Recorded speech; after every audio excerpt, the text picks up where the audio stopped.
तो मैं मुझे सीखना चाहिए। बिल्कुल, यस, अच्छा डिसीजन है आपका, गुड है। अच्छा जी, स्क्रीन मैंने शेयर कर दी है, ठीक है।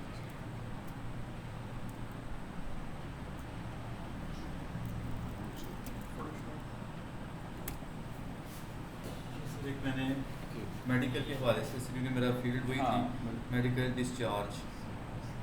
अच्छा, वो नेट कनेक्ट कर लें आप, ये हमारा ना फ्री है स्टूडेंट्स के लिए। चलें, वैसे अगर ये कनेक्ट करना चाहें आप कर लें, इसकी ना मैं आपको पासवर्ड दे देता हूँ। ये बनी है बाद में, ठीक है कि इसमें मैं साइन इन करता हूँ, इसमें साइन अप भी इसको करवा के साइन इन करवा रहे हैं। ये रिएक्ट में बनाएगी आप? रिएक्ट में मैंने ऑलरेडी आपको आइडिया है, ये आपको हेल्प मिलेगी इसमें, इस सारे प्रोसेस में, ये बहुत बड़ा बेनिफिट है। और मैंने बड़ा अच्छा इसमें काम किया अपनी तरफ से, तो मीन के ये हमारे पास जितने पेशेंट आते हैं उसका भी वो आ गया, जितने बीच में से डिस्चार्ज हो गए, जितने पेंडिंग पड़ेंगे आगे, तो उसके बाद मैं अगर जाता हूँ उसमें, तो मैंने न्यू पेशेंट ऐड किया, न्यू पेशेंट ऐड करके फिर मैंने इसको डिस्चार्ज करना है, तो यहाँ पर उसका सारी हिस्ट्री आ जाएगी जो पेशेंट डिस्चार्ज हो जाएंगे, और जिसको डिस्चार्ज करना है उसके ऊपर मैं क्लिक करूँगा, उसका सारा ये फॉर्म आ जाएगा। डिस्चार्ज फॉर्म फिल करके ये 4 मैंने उसके डॉक्यूमेंट्स लगाए हैं, कुछ स्पेशल कंसर्न होते हैं, ये वो कहते हैं जी इसमें लोड करें ताकि जब वो नेक्स्ट टाइम आए तो पता हो क्या क्या चीज़ें। बिल्कुल। तो ये इसके बाद फिर मैंने इसको क्रिएट डिस्चार्ज आ गया, इसको बैक किया, और ये रिस्पॉन्सिव बनाया आपने सारा, जो लेआउट है इसका मोबाइल रिस्पॉन्सिव भी है। व्यू डिस्चार्ज इसको PDF में भी कर सकते हैं, इसका प्रिंट भी व्यू, जैसे कि सारा ऐसा होता है ना वो डिस्चार्ज फॉर्म जब आप छुट्टी उसको देते हैं। ये मैंने एक ना, ये मैंने सारा AI के जरिए आपने बनाया है, तो लेकिन AI से आप बना तो लेते हैं, लेकिन आपको पीछे कुछ नहीं पता कि वो क्या कर रहा है। यस, थोड़ा बहुत हो जाता है, लेकिन इसलिए फिर मैं ये ना कंप्लीट एक ना, अच्छी बात है, अच्छा चीज़ है इसमें इंशाल्लाह। ये सारी चीज़ें जो आप कह रही हैं कि आपको खुद से भी मैंने खुद ही की है, बिल्कुल, वो भी AI की हेल्प से किया था, लेकिन पहले वो मैंने सारा सीखा था थोड़ा। AI वैसे मैं रिकमेंड कर रहा होता हूँ अपने स्टूडेंट्स को, 4 बेसिक AI मैंने बताए हुए हैं अपने स्टूडेंट्स को जो यूज़ करें, जिसमें कहीं जैसे मैं अवेलेबल नहीं हूँ या आप कोई स्टक हो गए हैं, समझ नहीं आ रही, तो हम ChatGPT, ग्रॉक, इसके साथ साथ जेमिनाई और DeepSeek, ये 4 मैंने रिकमेंड किए हैं। मैंने जो टूल खरीदा ना, ट्रे के नाम से है, TRAENTA के नाम से है। ओके, वो भी नया है, वो आपको बैक एंड फ्रंट एंड दोनों बना के देता है। AI टूल्स बहुत हैं इस टाइम, बहुत तेज़ी से ये कॉन्सेप्ट डेवलप हो रहा है कि इंस्टेड के आप स्क्रैच से कोडिंग करें बैठ के, जस्ट आप प्रॉम्प्ट लिखें, आपके पास रिक्वायरमेंट आ गई क्लाइंट की तरफ से कि जैसे अब ये सारी डिटेल्स आप बता रहे थे कि ये इस तरह से डिस्चार्ज वो हो जाए, जनरेट हो जाए, PDF बन जाए, उसका प्रिंट बन जाए, वगैरह वगैरह, सारी साइन अप हो जाए। तो रिक्वायरमेंट स्टार्टिंग में क्लाइंट की तरफ से अगर मिल गई हैं, वही प्रॉम्प्ट आपने उस AI टूल के अंदर ऐड करना है और वो पूरी ऐप रेडी होगी। आपको प्रॉम्प्ट देना आना चाहिए। हाँ, ये भी टेक्निक है बहुत। शॉर्टकट मैंने एक टूल है। यस, अच्छा, नाइस। मैंने वो ChatGPT को अपने उर्दू में लिख के बता, हाँ, वो बता, बिल्कुल वो बना दो, ऐसा प्रॉम्प्ट बना के देगा, वहाँ से आप डालेंगे। जो मेरा जो लेक्चर हुआ था ना, वो बिल्कुल इसी चीज़ पे था। मैंने अपने स्टूडेंट्स को बताया कि यार अगर आपको इंग्लिश में प्रॉब्लम है, आप ChatGPT से उर्दू में बात कर सकते हो, उर्दू में बात करो, आप उससे पूछो यार मुझे प्रॉम्प्ट बना दो इंग्लिश में, वो फिर आप यूज़ करो उसको बाकी डेवलपमेंट प्रोसेस करने के लिए, वो काफ़ी ईजी है। डेवलपर के लिए ना AI बड़ा हेल्पफुल है, आप फंसते हैं तो आप उससे हेल्प लें, लाजमी लें। सर हमारा जो कह लें, जो हमारे इंडस्ट्री में लोग इस टाइम काम कर रहे हैं ना, चाहे वो सोशल मीडिया का बंदा है, चाहे वो कंटेंट राइटर है, SEO का बंदा है, डेवलपर है, इवन ये कि CEO हमें मीटिंग में आएगा और हमें वो 10 मिनट में वो करके ना वो बता देती हैं यार ये ऐसे कर लो, ऐसे कर लो, ऐसे कर लो, वो उन्होंने किया, बताया, चल रहे। उसके बाद उसके पास टाइम ही नहीं है, बाकी काम हमने डिटेल में हमने देखना है, as a developer, as a content writer, as a जो सोशल मीडिया का बंदा है, उसने फिर अकॉर्डिंगली उसमें से पिक कर लेनी है अपनी फीड। ये इट्स चल रहा है वहाँ पे। आपको नॉलेज होना चाहिए, बेसिक क्या हो रहा है, टेक्निकल स्किल्स बहुत ज़रूरी है। हाँ, आपको ये आपका जो काम 1 घंटे का होता है आपको 10 मिनट में हो जाएगा जी, लेकिन आपने कर तो दिया, उसके फोटो को लाजमी देखें। बिल्कुल। दूसरी बात है कि आप ये कोई चैलेंज भी कर सकते हैं कि आपने इतना जो घूम के काम किया, अगर आपको आता होगा उसको लिखेंगे ना, वो एक्सेप्ट करता है, हाँ ये चीज़ मैं इतना कर सकता। यस, तो ये है कि आपके अब मैं आपके साथ attached हूँ। इंशाल्लाह मैं पूरी कोशिश Sorry आपका मेरे एंड से डिस्टर्ब वो तो नहीं हो रहे बहुत, क्योंकि मैं ना कंप्यूटर की फील्ड में काफ़ी पुराना हूँ। अच्छा अब से नहीं। आपने क्या किया है क्वालिफिकेशन है?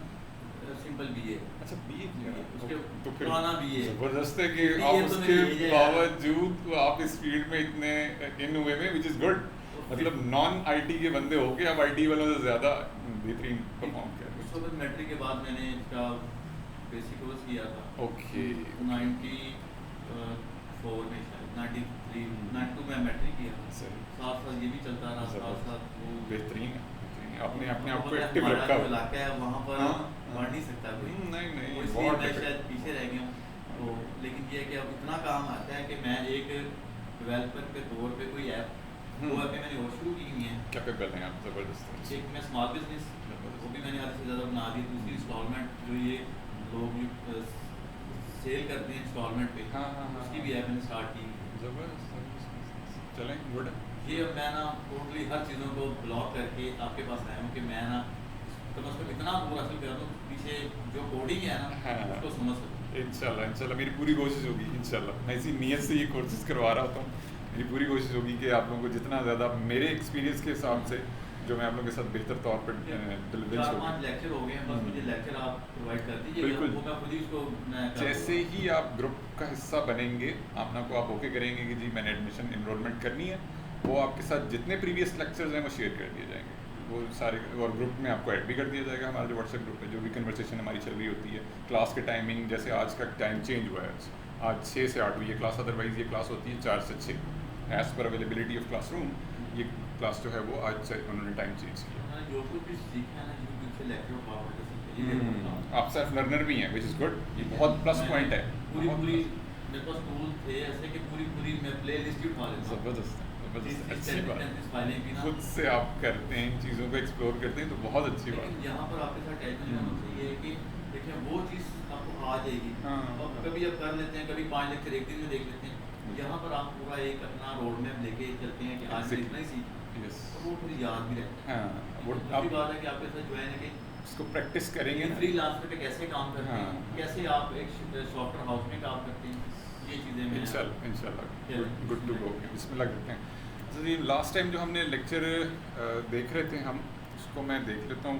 मैंने आपको सब स्टूडेंट्स को मैंने वो शेयर भी किया हुआ है, डिज़ाइंस आप लोगों के साथ शेयर हैं। तो जिस डिज़ाइन पे मैं काम कर रहा हूँ, मैंने एक डिज़ाइन अपने लिए एक स्पेसिफिक डिज़ाइन रखा हुआ है, ताकि आप लोग अपने अपने डिज़ाइन पे जब काम करेंगे इट्स वेरी ऑब्वियस कि आप लोगों को ज़्यादा बेहतर अंदाज में चीज़ों को सीखने का मौका मिलेगा।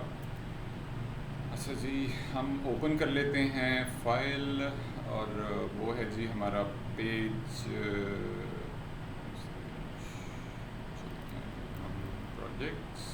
VS कोड पे आ रहा ये VS कोड आपको चाहिए होगा इसके लिए, VS कोड एडिटिंग के लिए।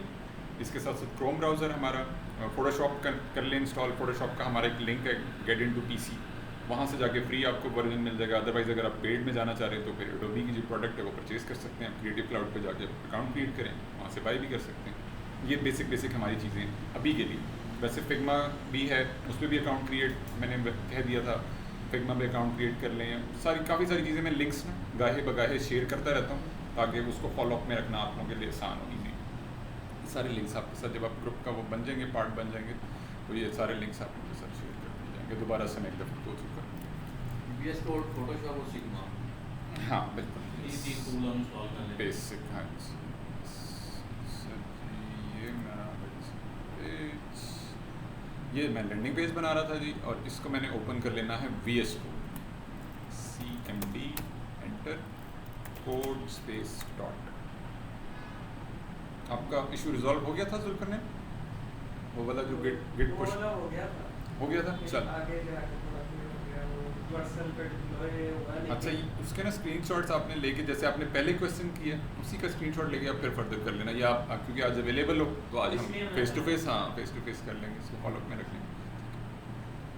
सर आप भी ऐसे कर सकते हैं, इन केस अगर आपको कोई चीज़ समझ नहीं आ रही, और आप जैसे 2 दिन हमारा यहाँ पे हो जाएगा session, face to face easy हो जाता है, मुझे भी बताना आसान होगा, आपको क्वेश्चन करना भी इजी होगा। आप इसी तरह से लैपटॉप में वो जो भी डेवलपमेंट करेंगे, जहाँ जाके आपको जैसे जुल्फर नैन को राइट नाउ कल गिट में इशू आ रहा था, वो इनका रिजॉल्व हो गया, लेकिन अब इनको वर्सल पे डिप्लॉयमेंट पे इशू आ रहा है, तो वो मुझसे क्वेश्चन कर सकते हैं क्योंकि अवेलेबल हैं। हम आज यहाँ पे 2 घंटे का हमारा सेशन है, तो आप भी चाहें तो ऐसे कर सकते हैं, ईजी हो जाएगा क्विकली चीज़ों को, फिर आगे समझ भी आने लगेंगी आपको कि अच्छा कैसे प्रोसेस चल रहा होता है, कैसे हम चीज़ें आगे। जो चीज़ जिस वक्त जो बना रहे हैं साथ इसको ऊपर अपलोड कर देते हैं वर्सल के ऊपर। अभी हाँ जी, अभी इसका बेनिफिट ये हुआ है क्योंकि मैंने जो 2 मेरे लेक्चर हुए ना, मैं कंटिन्यूसली ये कह रहा था कि अपने अकाउंट क्रिएट कर लें गिटहब के और वर्सल के भी अकाउंट क्रिएट कर लें। इसका ये बेनिफिट हुआ है, जितना भी मैंने काम किया हुआ है ये मैंने कर दिया है पुश रेपो के अंदर गिटहब पे, और गिटहब कनेक्टेड है मेरे वर्सल अकाउंट के साथ, और जैसे ही मैंने उसको इंपोर्ट किया हुआ है ऑटोमेटिकली इंपोर्टेड है वो, तो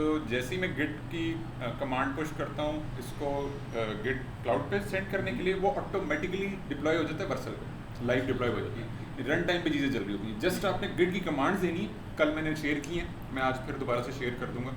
गिट की बेसिक कमांड्स हैं, वो जैसे ही आप कोड पुश करेंगे वो ऑटोमेटिकली डिप्लॉय हो जाएगा लाइव सर्वर पे, स्टेजिंग पे या लाइव पे। और अगर वो लिंक शेयर है क्लाइंट के साथ तो वो सबसे प्लस पॉइंट है, उसको पता चलता रहेगा प्रोग्रेस, आप उसको मैसेज ड्रॉप करेंगे जी ये काम डन हो गया, वो कहेगा यार सही बंदा है, क्विक रिस्पॉन्स हमारे काम पे आप जो कुछ करेंगे ऑटोमेटिक। ये वर्सल की बहुत अच्छी बात है कि वो आपका रेपो को सिंक कर रहा होता है रन टाइम पे, जैसे ही आप डिप्लॉयमेंट करते हैं ऑटोमेटिकली डिप्लॉय हो जाता है वो स्टेजिंग सर्वर पे या लाइव पे। अगर वो लाइव कनेक्टेड है तो लाइव के ऊपर डिप्लॉयमेंट होगी। मुझे वर्सल अब आज इंशाल्लाह ये आपका जो मैं रिपीट भी कर दूंगा मैं, और वो आपका कवर भी होता है इंशाल्लाह। अच्छा जी, हम जो कंपोनेंट बना रहे थे उसको मैंने उसका मैंने क्या किया था जी, बेसिक आप लोगों का जो कॉन्सेप्ट मैं रिवाइज कर लेता हूँ क्विकली, ओवरव्यू दे देता हूँ। हमने बनाया था जी एक index.html पेज बनाया था हमने, उसके साथ साथ हमने लैंडिंग पेज बनाया था। लैंडिंग पेज का नाम मैंने इसलिए रख दिया था ये वाला, क्योंकि एक जो हमारा पेज हम बना रहे हैं यूजुअली होता ये है कि ये हमारे लैंडिंग पेज को रिप्रेजेंट कर रहा होता है। एक तरह का लैंडिंग पेज मतलब जैसे कस्टमर आएगा लैंड करेगा इस वेबसाइट पे तो उसका एक लैंडिंग पेज कह लें, होम पेज कह लें, इस तरह का एक पेज जनरली बन रहा होता है वेबसाइट से। तो मैंने उसी मुनासबत से इसका नाम लैंडिंग पेज रख दिया था। और लैंडिंग पेज हमारा जो मेन पेज नहीं होता है HTML जो, हाँ इंडेक्स पेज मैंने इंडेक्स पेज में ना कुछ चीज़ें की थी, दैट्स वाई मैंने फिर इसके साथ साथ लैंडिंग पेज का कॉन्सेप्ट भी दे दिया। पहले मैंने इंडेक्स पेज ही बनाया था, और इंडेक्स पेज का बेनिफिट ये होता है कि जब आप किसी सर्वर पर डिप्लॉय करते हैं तो वो ऑटोमेटिकली विदाउट यानी कि आपको // करके कुछ लिखना नहीं पड़ता, वो खुद ब खुद वो पेज लोड हो जाता है, क्योंकि सर्वर के ऊपर जो भी बाय डिफ़ॉल्ट कोडिंग की गई होती है, कॉन्सेप्ट होता है कि उसने इंडेक्स पेज को ही as a home page consider करना होता है, खुद ब खुद वो डोमेन के ऊपर आ जाता है। अच्छा जी, हमने क्या किया था जी, लास्ट टाइम जिस पेज को हम बना रहे थे उसमें जो हमने स्टार्ट किया था डॉक टाइप के सब बाद हमने हेड का टैग लगाया था, और हेड के टैग में मेटा टैग्स हमने बेसिक यूज़ किए थे। कैरेक्टर सेट का view port Meta tag, SEO Meta tags हमने यूज़ किए थे, टाइटल मेटा टैग हमने यूज़ किया था। इसके अलावा हमने लिंक कर दी थी स्टाइल शीट मैंने इसलिए लिंक करवा दी थी, अब मैंने जावास्क्रिप्ट भी लिंक करवा दूंगा मैं आज, अब मैं करूँगा एंड पे ऐड, वो भी ऐड कर दूंगा।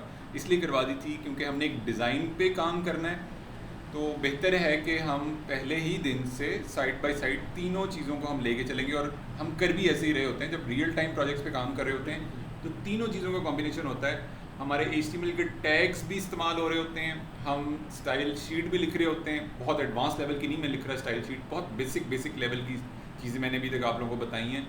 हम इसको आगे मज़ीद जब लेके चलेंगे, और आगे फिर ये भी है, अभी तो हम कस्टम CSS लिख रहे हैं, जैसे मैंने पहले भी तस्करा किया था कि जब हम बूटस्ट्रैप फ्रेमवर्क यूज़ करेंगे या हम टेलविंड CSS यूज़ करेंगे, वो उसके अंदर बिल्ट इन क्लासेस होती हैं, उसमें हमें डिटेल में जाने की ज़रूरत नहीं पड़ती।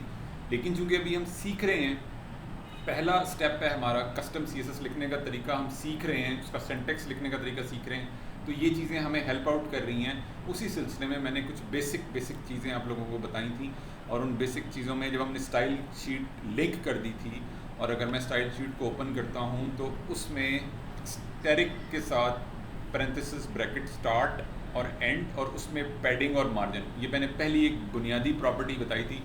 पेज की तमाम स्पेसिस को ख़त्म करने के लिए, रिमूव करने के लिए अगर हम कस्टम CSS लिख रहे हैं तो उसमें हमने ये 2 बुनियादी प्रॉपर्टीज़ स्टैटिक के साथ, उससे क्या होगा, जितने भी हमारे पेज के अंदर एलिमेंट्स आ रहे हैं, जिसमें हमारा कोई टाइटल का टैग आ रहा है, कोई डिव का टैग आ रहा है, उसके बाद हमारे आर्टिकल का टैग है, उसके अलावा हमारा हेडर का टैग है, फुटर का टैग है, वगैरह वगैरह बहुत सारे मल्टीपल टैग्स हम यूज़ कर रहे होते हैं।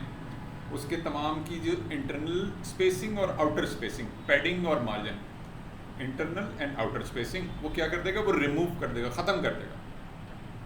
देन आगे चल के इसके बाद जो मैंने नेक्स्ट प्रॉपर्टी बताई थी आप लोगों को, वो बॉडी का जो टैग था उसको हमने टारगेट किया था, और उसमें मैंने कलर इसलिए दे दिया था क्योंकि जब मैंने इसको वाइट कलर किया था और वो लोगो भी वाइट कलर का मैंने एक्सपोर्ट किया था फोटोशॉप से, तो वो उसकी विजिबिलिटी नहीं थी। क्योंकि अब मैंने वो कर दिया, उसका कलर चेंज कर दिया। इसको मैं गो लाइव पे जाके चेक भी कर लेता हूँ।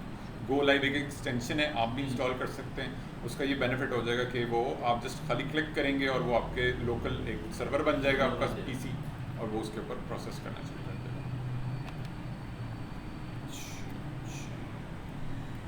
ओके, ये आ गया जी पेज हमारा, एंड द न्यू विंडो। अच्छा, ये आ गया जी पेज। इसमें ये क्योंकि मैंने बैकग्राउंड कलर वो दे दिया है, और वो बैकग्राउंड कलर मैंने कलर पिकर से जाके यहाँ से पिक कर लिया था। कलर फोटोशॉप के अंदर कलर पिकर टूल से जाके मैंने इसको कलर पिक किया। इसका मैंने बता दिया था आप लोगों को, हेक्स डेसिमल कोड हम यूज़ करते हैं इसके लिए, जिसमें RGB कलर कॉम्बिनेशन हम वेब पे जो पब्लिश हो रहे होते हैं उसके लिए हम red green blue RGB colour code हम लोग यूज़ कर रहे होते हैं। अगर वो देना चाहें वो भी दे सकते हैं। मैंने तीनों तरीके बता दिए थे। अगर हम कोई अल्फ़ाबेट, कोई इंग्लिश का वर्ड लिखना चाहें, वाइट कलर है, जैसे रेड कलर है, ग्रीन कलर है, ब्लू कलर है, तो भी आप उस कलर को बिल्कुल एग्जैक्टली बिल्कुल जो इन्होंने दिया हुआ है उसके मुताबिक ये कलर हो जाएगा।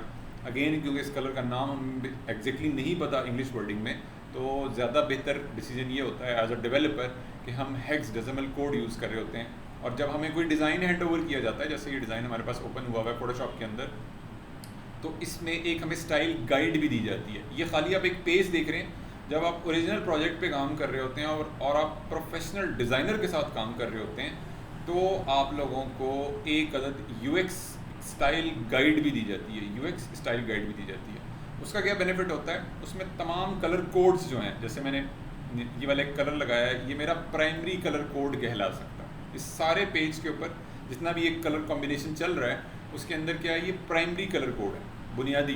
प्राइमरी मतलब बुनियादी कलर कोड है। तो वो आपको स्टाइल गाइड के अंदर डिज़ाइनर आपको बता देगा कि अच्छा यार, प्राइमरी कलर जो मैंने इस पेज में यूज़ किया है ना, वो ये वाला कलर कोड है, उसका हेक्स डेसिमल वैल्यूज़ की ये है, जो मैंने यहाँ से कलर पिकर से जाके और कॉपी पेस्ट किया।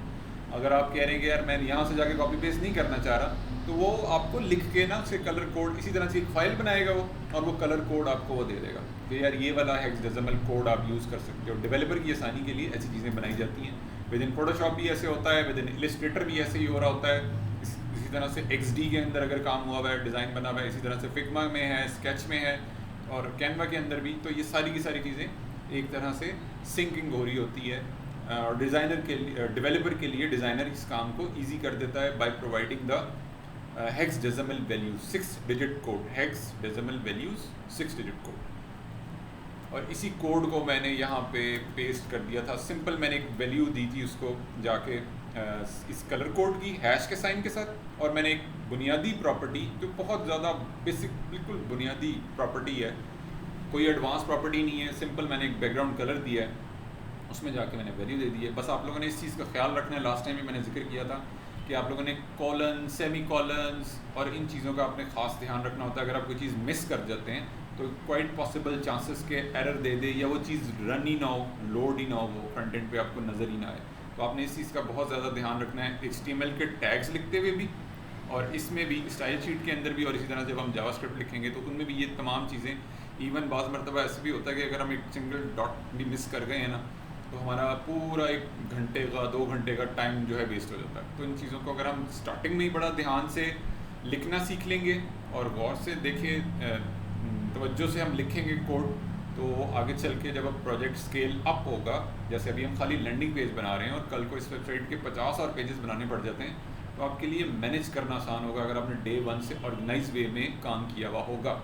स्टाइल शीट में ऑर्गेनाइजेशन रखी हुई होगी आपने app.js के अंदर, लैंडिंग पेज की HTML के अंदर, और कोई पेज आप बना रहे हैं, कॉन्टैक्ट अस का पेज बना रहे हैं, इंडेक्स पेज है, आपका कंपनी का पेज है, टीम का पेज है, प्रोडक्ट लिस्टिंग का पेज है, प्रोडक्ट डिटेल का पेज है, वगैरह वगैरह जितने पेजेस हैं, उसमें जितना ज़्यादा आप तरतीब का, ऑर्गेनाइजेशन का, सिमेटिक कोडिंग का ख्याल रखेंगे, उतना ज़्यादा आपको बेनिफिट होगा चीज़ों को मैनेज करके रखना। यहाँ पे हम चलते हैं जी। ओके, ये मैंने कलर कोड दे दिया था। देन उसके बाद वेरी वेरी बेसिक लेवल की प्रॉपर्टी फॉन्ट साइज़ की। और फॉन्ट साइज़ के बारे में मैंने जो बुनियादी कॉन्सेप्ट आप लोगों को दिया था वो ये था कि हम अपने पूरे वेब पेज के अंदर font size 16 pixel body tag के अंदर, जब हम टारगेट कर रहे होते हैं बॉडी टैग में, तो फॉन्ट साइज़ 16 पिक्सल रखते हैं। 16 पिक्सल क्या होता है? हमारा बेस यूनिट होता है, बेस यूनिट। और जब मैंने लास्ट टाइम एक वैल्यू दी थी REM, उस दिन मैंने वैल्यू दे दी थी और मैंने कहा था मैं डिस्कस करूँगा इसको नेक्स्ट लेक्चर में, तो वो वैल्यू मैंने यहाँ पे दी थी गैप की जाके। और मैंने गैप इसलिए दिया था क्योंकि मैंने डिज़ाइन के हिसाब से, जैसे home, about, menu, blog, shop, खास किस्म की स्पेसेस के साथ आपको नज़र आ रहा है, तो इस स्पेसेस को कंट्रोल करने के लिए, अप्लाई करने के लिए फ्रंट एंड पे मैंने गैप की प्रॉपर्टी यूज़ की थी। और उसमें जो वैल्यू यूज़ की थी प्रॉपर्टी गैप की CSS की, और उसमें जो वैल्यू मैंने यूज़ की थी वो मैंने 1 REM is equal to base unit. Base unit कितना है? 16 पिक्सल। और हम काम भी ऐसे कर रहे होते हैं, once we are doing original actual coding, तो हम इन चीज़ों को ऐसे ही बना रहे होते हैं। तो मैं पहले दिन से आपको वैसे ही बता रहा हूँ जैसे हम बना रहे होते हैं, एक्चुअल मार्केट में जैसे काम हो रहा है। जितनी भी कोडिंग है प्रोफेशनल लेवल पे, जब आपको कोई काम करना है, क्लाइंट के साथ कम्युनिकेट करना है, चीज़ों को इम्प्लीमेंट करना है, डेवलप करना है कॉन्सेप्ट, लेकिन उसके अंदर बेस कॉन्सेप्ट इन्वॉल्व है। बेस कॉन्सेप्ट प्लस जो मार्केट में काम हो रहा है, दोनों चीज़ों का कॉम्बिनेशन चल रहा है यहाँ पे, इट्स गुड। तो ये आपको एक हेल्प मिल रही है कि जैसे मैंने 1 REM रखा है, इसका ये मतलब है 16 पिक्सल। और अगर मैं मिसाल के तौर पे 2 REM कर देता हूँ, तो इट्स वेरी ऑब्वियस कि 2 जो है मल्टीप्लाई हो जाएगा उसके साथ 16 के साथ, तो आंसर आएगा हमारे पास 32। इस तरह से ये हम 2 के मल्टीपल्स से चल रहे होते हैं। जब हम टेलविंड फ्रेमवर्क डिटेल में पढ़ेंगे, उसमें कॉन्सेप्ट यही होता है कि 2 के मल्टीपल से चीज़ें चल रही होती हैं। तो इसमें बुनियादी कॉन्सेप्ट क्योंकि हम समझ रहे हैं, तो अभी के लिए बेस यूनिट हमारा 16 फॉन्ट साइज़, और जो भी उसके अंदर वैल्यू आएगी, जैसे गैप ऐड करना है, मैंने हाइट विड्थ अगर मैं अभी तक मैंने दी नहीं, अगर मैं किसी एलिमेंट को देता हूँ विड्थ मैंने दी है 100%, हाइट अगर मैं देता हूँ वो भी 2 REM, अगर मैं हाइट दे देता हूँ इट मीन्स 32 पिक्सल। इसी तरह से फॉन्ट साइज़ हो गया, इसी तरह से हमारा लाइन हाइट होगी, वो भी हम दे सकते हैं, मार्जिन दे सकते हैं, पैडिंग दे सकते हैं, विड्थ दे सकते हैं। पिक्सल्स के अंदर जो भी वैल्यू होगी उसको पिक्सल में देने की बजाय REMs के अंदर हम दे सकते हैं। और हम जितना भी काम हम कर रहे हैं पेज के अंदर, जितना भी डेवलपमेंट कर रहे हैं, just changing a single base unit, पूरे का पूरा पेज हमारा स्ट्रक्चर जो है वो अपग्रेड हो जाएगा, ऑटोमेटिकली अपडेट हो जाएगा। सिर्फ हमने जाके बेस यूनिट चेंज करना है।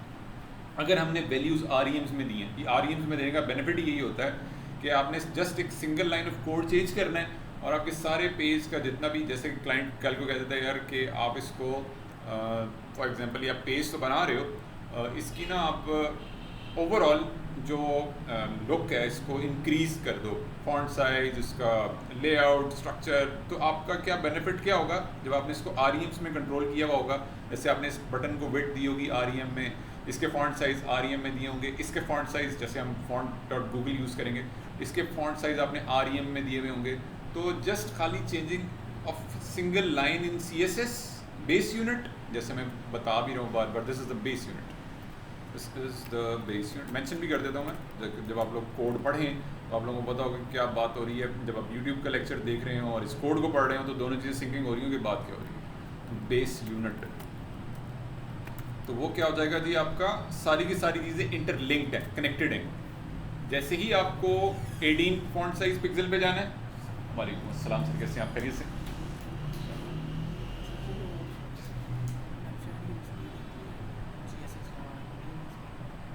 हाँ ठीक,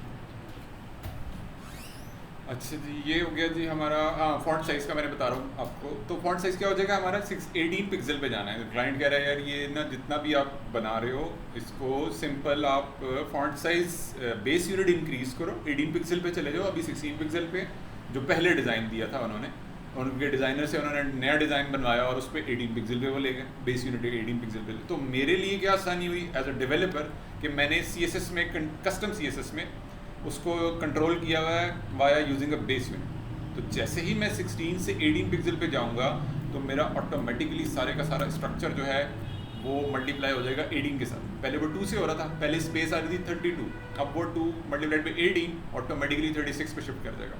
तो ईजी हो गया, लेआउट टोटल हमारा शिफ्ट हो रहा है, just only customising a single line of place unit of font size.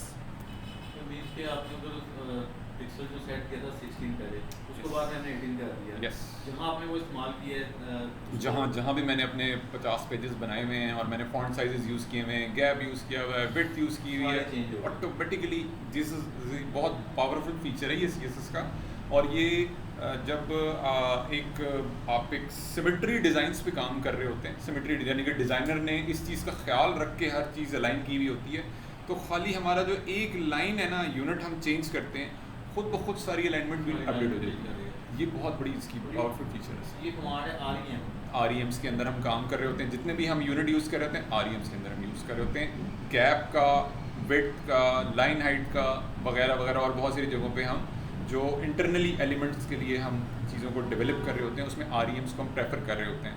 Font size के लिए जैसे एंकर टैग है, मैं इसका फॉन्ट साइज़ देना चाह रहा हूँ, तो मैं फॉन्ट साइज़ क्या दूंगा, इसका फॉन्ट साइज़ लेट्स सपोज मैं कहता हूँ font size is equal to 1 REM। 1 REM का मतलब है डिज़ाइन में, ऑब्वियसली चीज़ें डिज़ाइन में सिंक हो रही होंगी, पहले मैं डिज़ाइन में देखूंगा जाके, और मैंने डिज़ाइन में देखने का आपको तरीका बता दिया था कि जब हम फोटोशॉप के अंदर इसके अंदर जो एक टूल होता है, टूल प्लेट है, शायद आपको यहाँ पे नज़र नहीं आ रहा, थोड़ा ड्रैग कर देता हूँ इसको।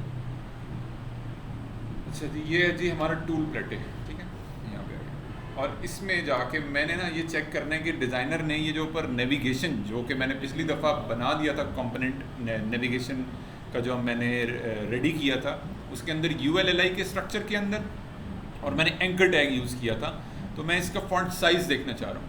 ये मैंने जिक्र किया था आपको कि हमारा जो ये टूल प्लेट है फोटोशॉप के अंदर, इसमें यहाँ पे टेक्स्ट का टूल होता है हमारे पास, text, this is the text, ठीक है। इसके साथ साथ हमारा स्लाइस टूल, ये लास्ट टाइम भी बताया था, मैं गो थ्रू कर रहा हूँ ताकि जहन नशीन हो जाए चीज़ें, बार बार हम जब हम चीज़ों को देखेंगे, गो थ्रू करेंगे, तो एक स्टेज ऐसी आएगी कि हमारा जो ये रूटीन का वर्क है वो पक्का हो जाएगा, सबक याद हो जाएगा हमें। तो this is slice tool and this is move tool, जो सबसे ज़्यादा मोस्ट कॉमनली हम यूज़ कर रहे होते हैं। इसी तरह से क्रॉप टूल भी होता है, बहुत ज़्यादा हम यूज़ कर रहे होते हैं। एज अ डेवलपर हम इन चीज़ों को, हमें बुनियादी चीज़ों को पता होना चाहिए।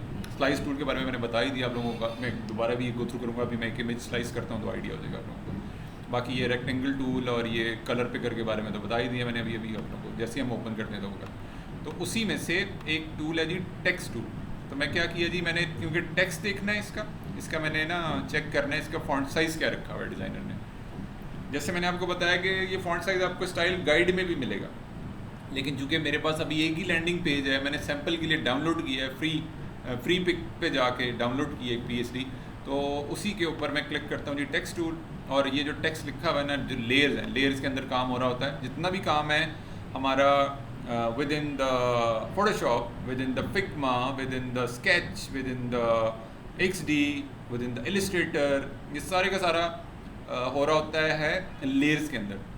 लेयर्स में काम हो रहा होता है, लेयर्स में एक लेयर, फिर टेक्स्ट की लेयर, फिर रेक्टेंगल, फिर कहीं पे लाइन है, कहीं पे कोई उसने इमेज लगाया हुआ है डिज़ाइनर ने, कहीं फॉन्ट यूज़ किया हुआ है, फॉन्ट साइजेस लग रहे हैं, कोई बॉक्सेस बना रहा है वो, तो बहुत सारा जितना भी काम है वो लेयर्स के अंदर हो रहा था। वो लेयर्स पैनल यहाँ पे राइट साइड पे आपको ये नज़र आ रहा है। तो जैसे ही मैंने क्लिक किया ना, उसके ऊपर टेक्स्ट के ऊपर क्लिक किया, तो मुझे फॉन्ट उसने बता दिया कि यार ये वाला फॉन्ट लगाया है वैसे। अब क्योंकि ये फॉन्ट मिसिंग है, फोटोशॉप क्या करता है, जो फॉन्ट मिसिंग होता है उसको वो आपको अलार्म कर देता है कि यार ये जो फॉन्ट है ना, क्योंकि इसमें नहीं है आपके सिस्टम में, तो फॉन्ट का नेम उसने बता दिया मुझे कि ये फॉन्ट है। और ये फॉन्ट हमारा सबसे ज़्यादा मोस्ट कॉमनली यूज़ होने वाले जो फॉन्ट्स हैं हमारे fonts.google, उसमें से एक फॉन्ट ये है।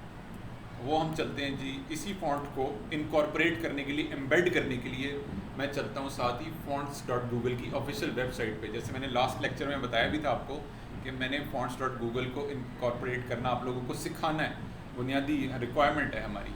जैसे मैंने फॉन्ट ऑसम के बारे में बताया, जैसे मैंने आप लोगों को बूटस्ट्रैप की वेबसाइट के बारे में बताया, टेलविंड की वेबसाइट के बारे में बताया, इसी तरह से fonts.google की भी वेबसाइट जो है उसके बारे में आप लोगों को उसका यूजेज, उसकी utilization with in the web design, जो ट्रांसलेशन हम कर रहे होते हैं उसकी, वो पता होनी चाहिए आपको। तो मुझे फॉन्ट का पता चल गया, ठीक है, फॉन्ट मैंने यहाँ से ये पढ़ लिया, this is the name of the font जो डिज़ाइनर ने यूज़ किया।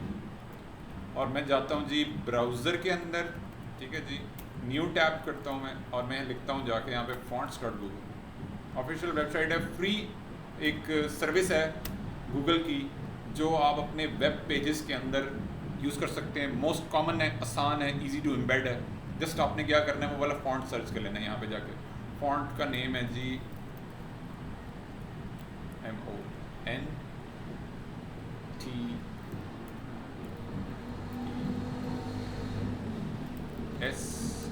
ठीक है।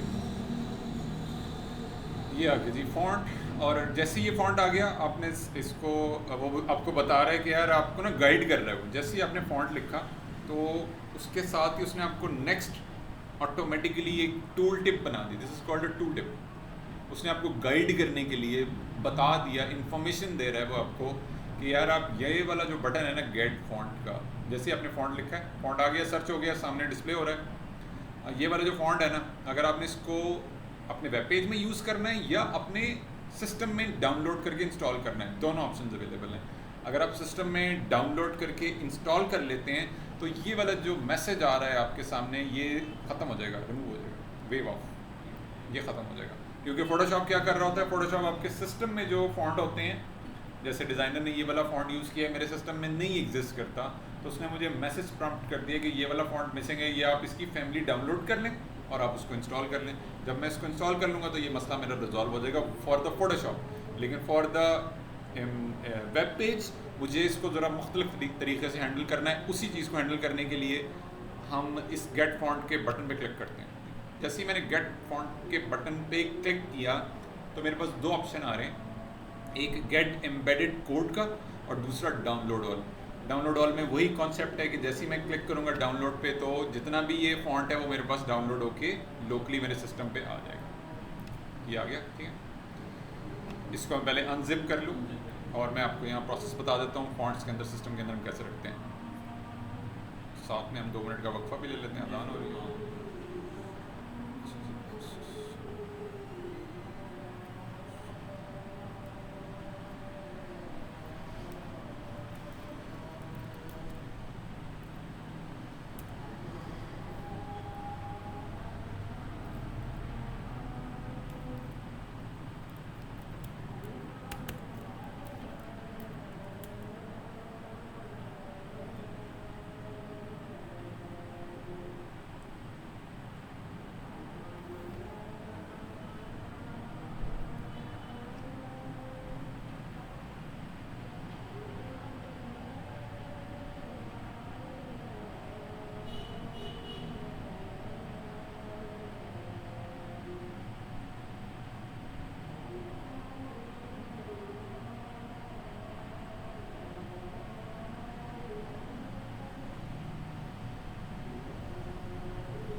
अच्छा जी, ये मैंने फ़ॉन्ट इंस्टॉल करना है तो इसको मैं क्या करता हूँ, रन करता हूँ। कमांड मैंने रन करनी है फ़ॉन्ट्स के लिए, रन विंडोज़ और आर का बटन।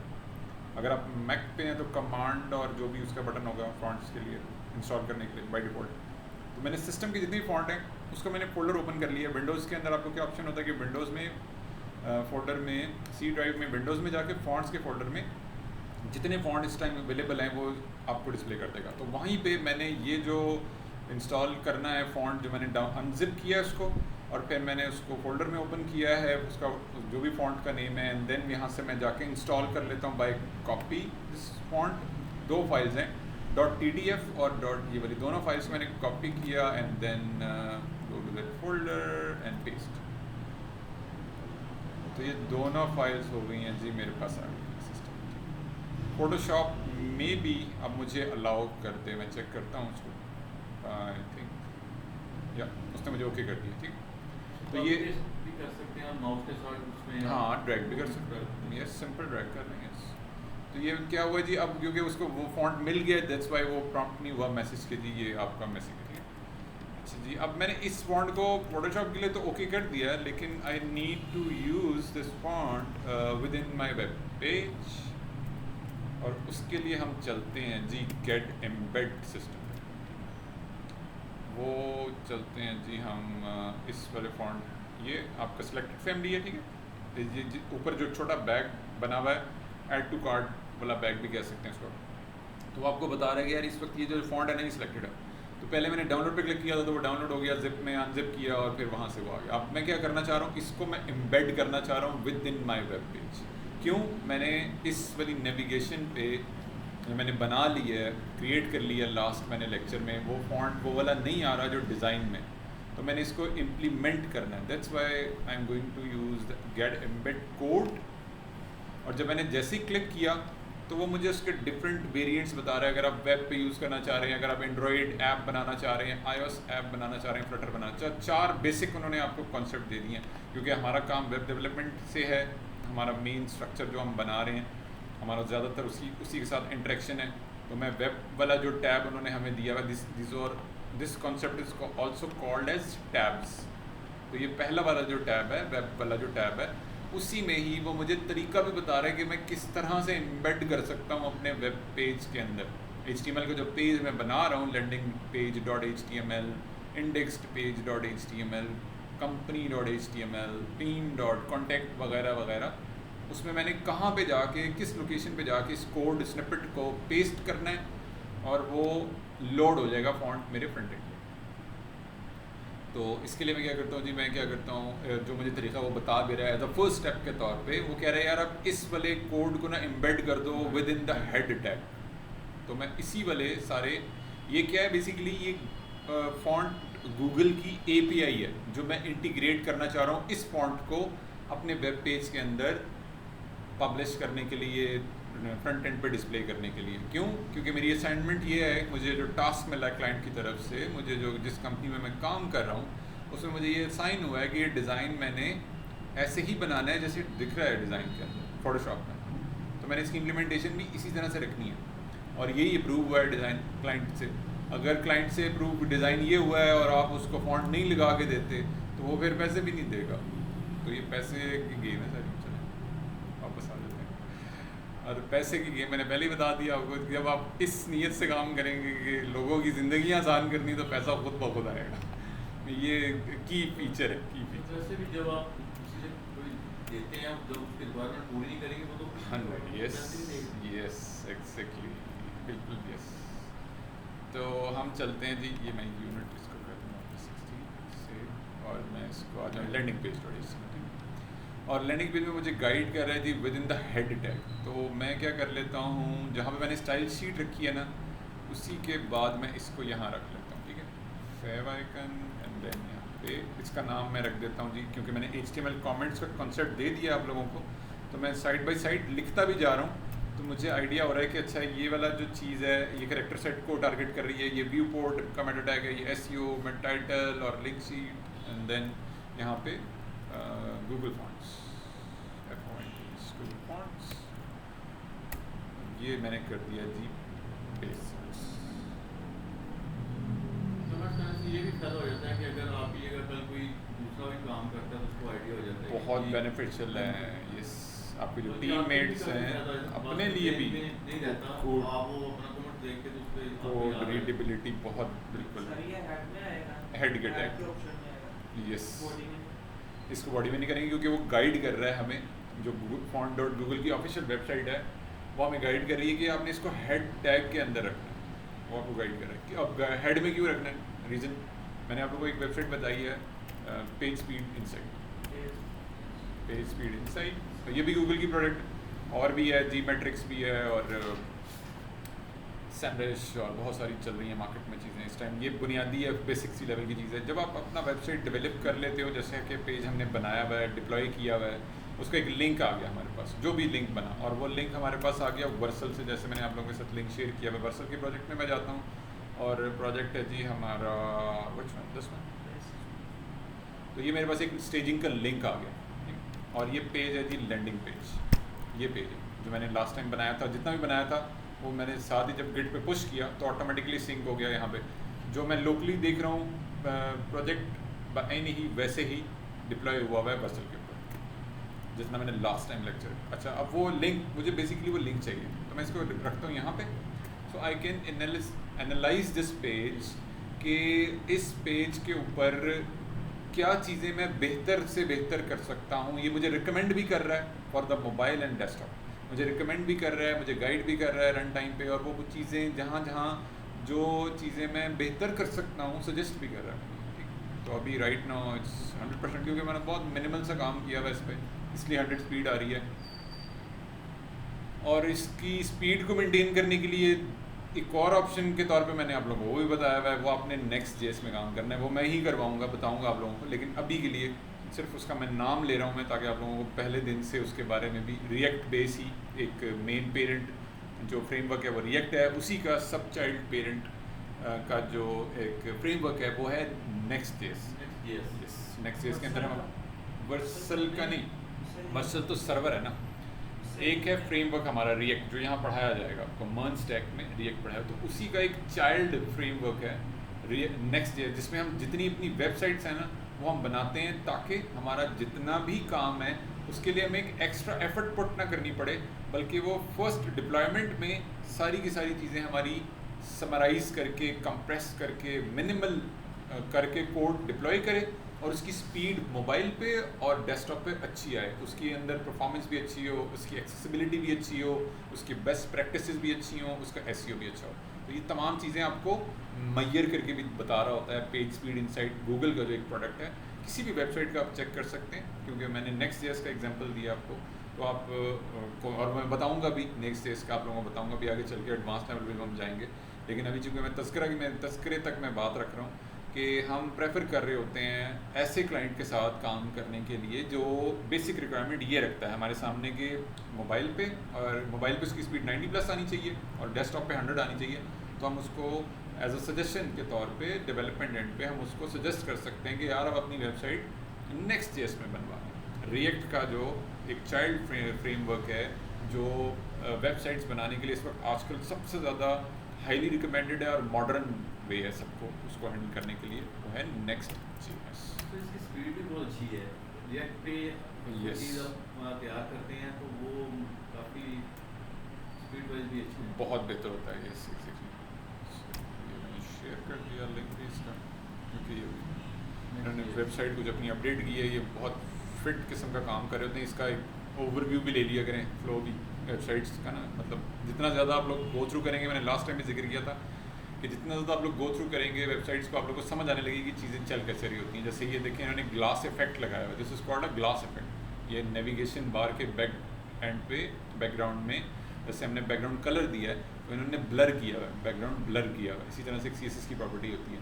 ये बहुत ज़्यादा इन है, ये वाला जो ट्रेंड है ना आजकल मार्केट में बहुत ज़्यादा इन है। अगर आप किसी ऑर्गेनाइजेशन में चले जाते हैं और वहाँ पे डेवलपर का इंटरव्यू देते हैं, चाहे वो इंटर्नशिप के लिए, एक्सपर्ट लेवल के लिए, ये बेसिक क्वेश्चंस जो हैं आपको इन ट्रेंड्स का पता होना चाहिए। आपको हायरिंग प्रोसेस में क्विकली उसमें आगे करने में आपको हेल्प आउट करेंगी ये चीज़ें। अच्छा, ये बात हो गई हमारी पेज स्पीड इनसाइट की, और पेज स्पीड इनसाइट की बात मैंने आपको बता दी कि हम जो अपना कोड ऐड कर रहे हैं वो हेड टैग में। अब ये हेड टैग में मैं क्यों ऐड कर रहा हूँ, क्योंकि मुझे पेज स्पीड इनसाइट के अंदर सिमेंटिक कोडिंग का जो कॉन्सेप्ट है कि मैंने अपनी चीज़ों को ऑर्गेनाइज वे में कैसे लेके चलना है, वो मुझे रिकमेंड करेगा कि यार आप अपना जितना भी कोड है ना इससे रिलेटेड, किससे फॉन्ट जो आपने डिस्प्ले करने वो आपने हेड टैग में रखने और उसको प्री कनेक्ट भी करना है। दोनों चीज़ें उन्होंने हमें पहले दे दी हैं, ठीक है, दोनों चीज़ें बता दी उसमें। उसने मुझे ये भी बताया कि आप इसे हेड टैग में रखो, और उसके अंदर उसने एक एट्रीब्यूट यूज़ किया हुआ है। एट्रीब्यूट मैंने लास्ट टाइम भी जिक्र किया था। उस टैग की जो भी फंक्शनैलिटीज़ हैं, सलाहियतें हैं, वो हम एट्रीब्यूट्स के ज़रिए हैंडल कर रहे हैं। तो राइट नाउ एट्रीब्यूट इसका जो एट्रीब्यूट है वो प्री कनेक्ट कर रहा है। प्री कनेक्ट का क्या मतलब है कि वो पेज लोड होने से पहले ही एक रिक्वेस्ट चली जाएगी उसकी जो fonts.google की API है उसके ऊपर।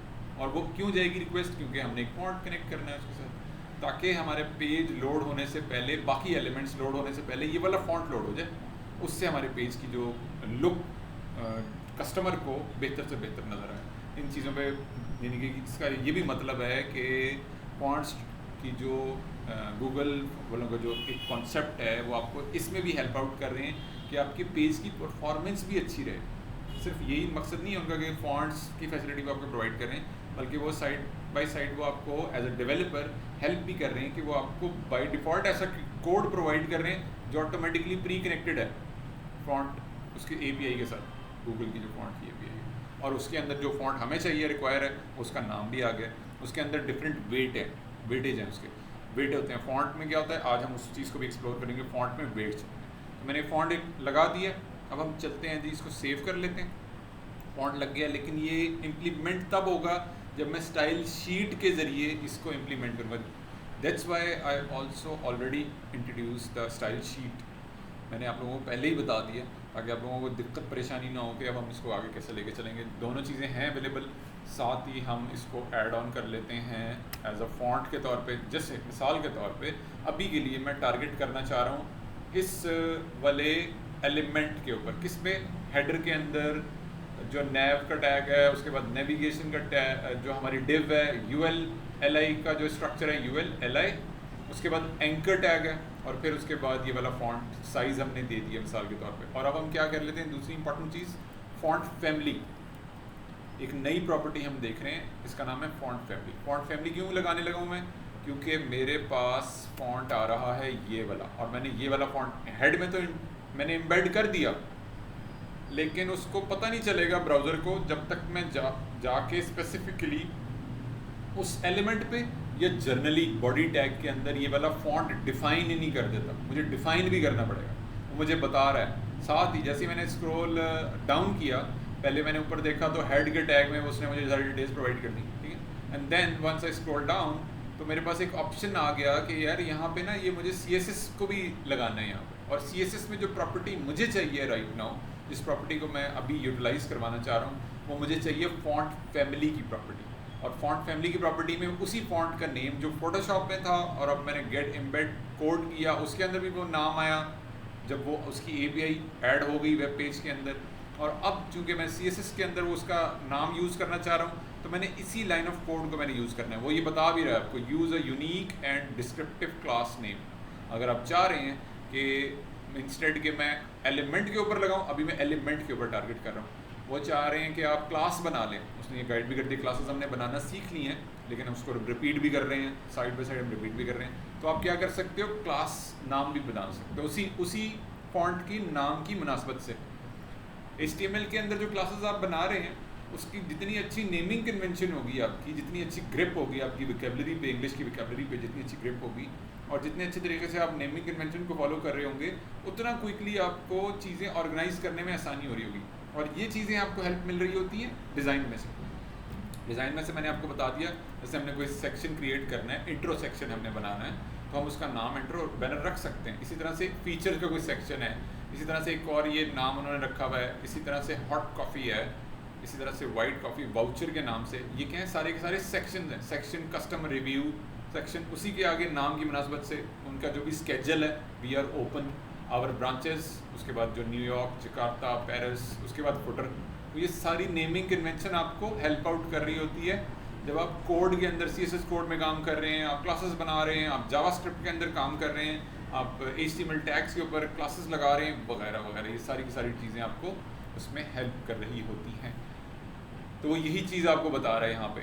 जितनी भी ऑफिशियल वेबसाइट्स हैं, जब आप उनको ओपन करके उनकी डॉक्यूमेंटेशन देखेंगे, तो वो आपको इस चीज़ पे तवज्जो देने के लिए 12 मरतबा कहेंगे कि आपने नाम ही ऐसे रखने हैं जो रिलेट कर रहे हो, रिलेटेबल हो, और वो रिलेटेबल नाम ही है, फॉन्ट का नेम रिलेट कर रहा है आपके, ठीक है। वो आपकी क्लास बन गई, एक क्लास आपने बना ली, वो आप किसी भी एलिमेंट पे आप यूज़ कर सकते हैं। जैसे हमने कंटेनर की क्लास यूज़ की, जैसे हमने दूसरी क्लासेस यूज़ की, वगैरह वगैरह। अभी राइट नाउ मैं क्या कर रहा हूँ, मुझे ये एलिमेंट के ऊपर टारगेट करना है, इस फॉन्ट फैमिली को मैंने टारगेट करना है, तो मुझे ये लाइन ऑफ कोड चाहिए, इस लाइन।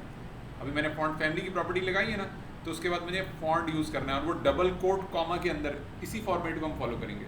क्यों, वो आपको रिकमेंड कर रहे हैं कि आपने अगर इस फॉन्ट को अपने वेब पेज में API इंटीग्रेट करने के बाद, हेड के टैग में API इंटीग्रेट करने के बाद अगर आपने इस फॉन्ट को डिस्प्ले ही करवाना है, तो आपने इस चीज़ को मेक श्योर करना है कि CSS के अंदर आपने इसी पैटर्न को फॉलो करना है, इसी नाम को, ऐसे बिल्कुल एग्जैक्टली।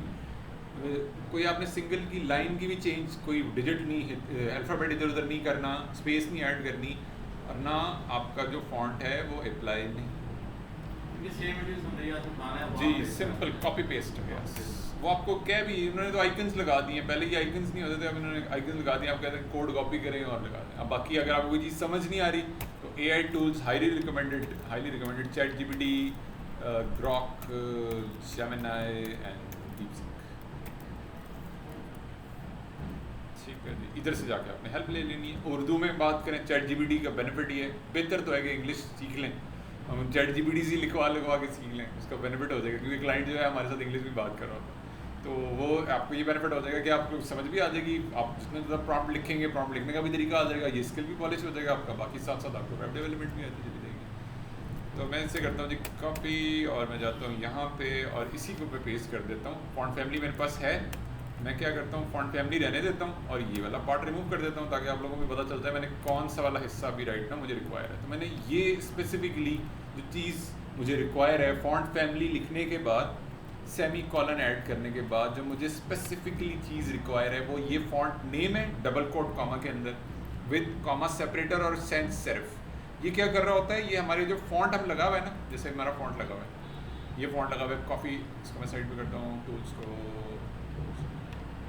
ये आप देख रहे हैं कॉफ़ी टाइम बहुत स्मूथ है, ये मेन्यू स्मूथ एजेस है, साइडें उसकी स्मूथ है, अच्छा लग रहा है, डिस्प्ले उसका जो है बहुत स्मूथ लुक आ रही है, उसको शार्पनेस नहीं है उसकी, बल्कि उसकी स्मूथ लुक है, क्रिस्टल क्लियर लुक है। तो उस चीज़ को मेंटेन कौन कर रहा होता है, ये सेंस सेरिफ मेंटेन करता है, बाय डिफ़ॉल्ट फॉन्ट होता है हर सिस्टम में, ठीक है। तो वो भी ऐड कर रहे होते हैं हम CSS के अंदर, ताकि हमारा फॉन्ट एक्चुअल फॉन्ट लगने के बाद, जो कि फॉन्ट यहाँ मैंने लगा दिया, उसकी API इंटीग्रेटेड है, उसके बाद वो उसकी एजेस को भी स्मूथ करे, बेहतर से बेहतर लुक आए। जितनी अच्छी हमारी फॉन्ट की फ्रंट एंड पे अच्छी लुक आएगी, हमारे आइकन्स अच्छे होंगे, हमारी ब्रांडिंग के जो लोगो है वगैरह वगैरह अच्छी चीज़ें होंगी, इमेजेस अच्छे हमारे लगे हुए होंगे, ब्लर नहीं होंगे, अच्छे तरीके से हमने फोटोशॉप से इंस्टॉल कर एक्सपोर्ट करके और हमने लगाए हुए होंगे।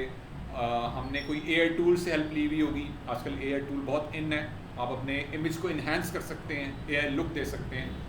कई कस्टमर, कई क्लाइंट प्रेफर कर रहे होते हैं इंस्टेड के आप सादा इमेज लगा दो, ये जैसे सादा इमेज आ रहा है, इंस्टेड सादा इमेज लगा दो, आप उसको AI लुक दे सकते हो। ये भी एक बड़ा तेज़ी से चढ़ता हुआ आप कह लें कॉन्सेप्ट चल रहा है मार्केट में।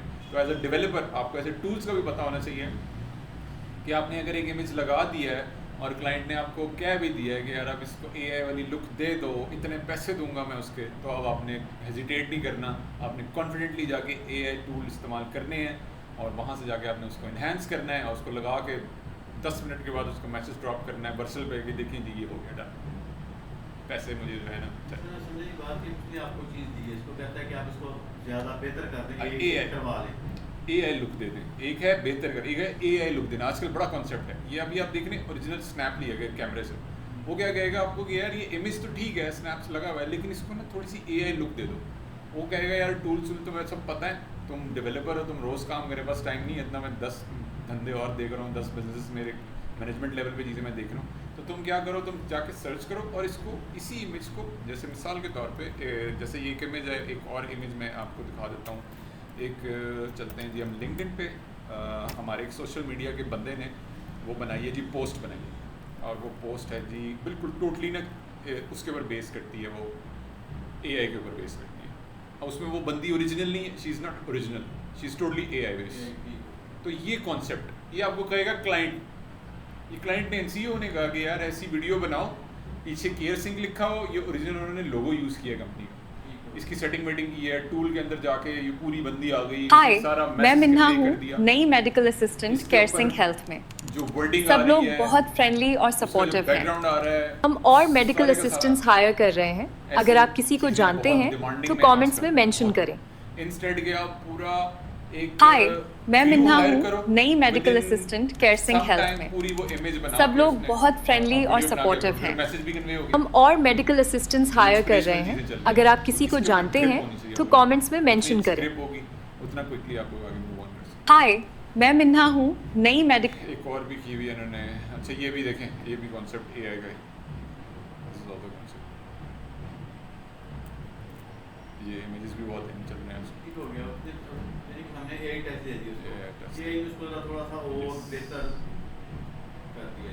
जी, तो इन चीज़ों के ऊपर भी ना आप लोग मतलब आप इन तो हो ही गए हैं, आपने इरादा कर ही लिया है कि हमने आना है, इसमें वेब डेवलपमेंट में आना है, तो ये चीज़ें छोटी छोटी चीज़ें हैं, इस पर जितना ज़्यादा आप लोग फोकस करेंगे, डिटेल में जाएंगे, आपके चीज़ें अलाइन करना आसान हो जाएगा। आप लोगों को समझ आने लगेगी कि अच्छा यार मार्केट में मेरे पास किस तरह से मैंने क्लाइंट को अपना जो पोर्टफोलियो है, चाहे वो डेवलपमेंट पॉइंट ऑफ व्यू से है, चाहे वो social media point of view से है, चाहे वो graphic designing point of view से है, कंटेंट राइटिंग है, ईच एंड एवरी एस्पेक्ट आप उसको लेके चल सकते हैं।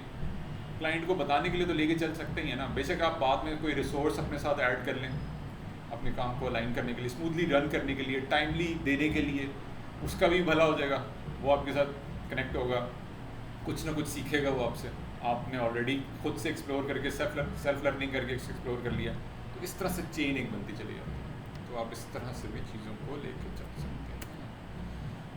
अच्छा जी, सैंड सर्फ पे वापस आ जाते हैं हम जी, और ये मैंने ऐड ऑन कर दिया। अब मैंने एम्बेड कर दिया है with in the head tag, और यहाँ पे जो मैंने प्रॉपर्टी ऐड कर दिया है उसी नेम से, जैसे मुझे उसने गूगल API ने मुझे बताया कि फॉन्ट्स वाली जो गूगल API है उसने मुझे बताया यार आप फॉन्ट फैमिली में ये वाला फॉन्ट लगाओ, तो मैंने ऐड ऑन कर दिया। अब मैं जब पेज को करता हूँ रिफ्रेश, पेज हमारा आ रहा है जी यार, और इसको ये सॉरी वर्सल का है, इसको मैं क्लोज कर देता हूँ, ये आ गया जी पेज। अब क्योंकि वो मैंने डिप्लॉय किया हुआ था वर्सल वाला था, तो उस पर वो फॉन्ट सही नहीं आ रहे थे,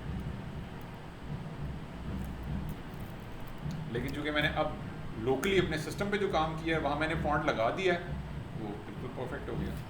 ये मैं ओपन कर लेता हूँ, कंपैरिजन करने के लिए ओपन कर लेता हूँ, कंपेयर करने के लिए कि यहाँ पे देखें ये फॉन्ट कितना ज़बरदस्त, बिल्कुल एग्जैक्टली वैसे ही जैसे डिज़ाइन में है। और यहाँ पे वो चूँकि फॉन्ट मैंने अप्लाई नहीं किया हुआ, लास्ट टाइम जब मैंने डिप्लॉयमेंट की थी मैंने अप्लाई नहीं किया हुआ था, तो वो फॉन्ट वैसे नहीं आ रहा। जी आपको अपने VPS पे भी जाके इंस्टॉल करना पड़ेगा फॉर्म, जैसे हमने कंप्यूटर पे अपने किया पर्सनल पे नहीं, कहीं भी नहीं इंस्टॉल करना, सिंपल उस वेब पेज के अंदर जाके मैंने हेड टैग में रख दिया। कहीं मैंने सिर्फ इसलिए इंस्टॉल किया है फॉन्ट के फोल्डर में, सिर्फ इसलिए इंस्टॉल किया है क्योंकि मैंने फ्रीक्वेंटली फोटोशॉप में काम करना है इस डिज़ाइन के ऊपर, और डिज़ाइन में डिज़ाइनर ने मल्टीपल जगहों पे ये फॉन्ट यूज़ किया हुआ है। यहाँ भी आई थिंक मेरे में वही है, यस यहाँ भी वही है, यहाँ भी वही है, तो वो मुझे प्रॉम्प्ट नहीं करेगा मैसेज बार बार ऐसे। जब कोई फ्रंट पेज तैयार होता है सबसे पहले उसको डिज़ाइन करते हैं जी फोटोशॉप में जी, तो आप करते हैं वो नहीं वो डिज़ाइनर, अच्छा होता ये है, इसको हम थोड़ा सा रिवर, क्योंकि आपने स्टार्टिंग क्लासेस नहीं ली हुई, इसको समअप करने के लिए क्विकली समराइज़ करने के लिए होता ये कि सबसे पहले जिस प्रोजेक्ट पे, जैसे ये एक प्रोजेक्ट है इस पे काम करना है, ये एक प्रोडक्ट लिस्टिंग का एक ई-कॉमर्स बेस्ड बिजनेस प्रोजेक्ट है। इसी तरह से हेल्थ की कोई वेबसाइट है जैसे आपने भी बनाई हुई है, हेल्थ की कोई वेबसाइट है। इसी तरह से एक नेक्स्ट स्किल वालों की वेबसाइट है जो कि इंस्टीट्यूट की एक वेबसाइट है और वो कोर्सेज ऑफर कर रहे हैं। नेक्स्ट स्किल की वेबसाइट है, नेक्स्ट स्किल और नाम इक्वल टाउन, और ये आगे इसी तरह से हमारी एक वेबसाइट है नेक्स्ट कोला नेक्स्ट की, ये मैंने पहले भी कोला नेक्स्ट की वेबसाइट है, ये एक ड्रिंकिंग पाकिस्तानी ब्रांड है। इसी तरह से जे डॉट एक क्लोथिंग ब्रांड है, जे डॉट जुन्नैर जमशेद, और इसी तरह से लाइमलाइट भी ओपन कर लेते हैं। लाइमलाइट ये ख़वातीन के कपड़ों की ब्रांड है, ये जर्नल ब्रांड है, फीमेल्स के लिए भी है, बच्चों के लिए भी है, इनकी वो भी हैं, इनकी अभी उन्होंने नया भी सिलसिला शुरू किया, फ्रेगरेंस मेकअप वगैरह बहुत सारी चीज़ों में। इसी तरह से लाइमलाइट इज़ हाईली ख़वातीन, यानी कि बहुत ज़्यादा शदीद हद तक ख़वातीन इनकी, क्योंकि बहुत हाँ इनके रेट इकनॉमिकल हैं और बहुत ज़्यादा अच्छे डिज़ाइन हैं, तो बहुत ना इनकी अच्छी खासी सी है। इसी तरह से मैंने पेप्सी का भी बता दिया था आपको, ये डिफरेंट ब्रांड्स हैं हमारे।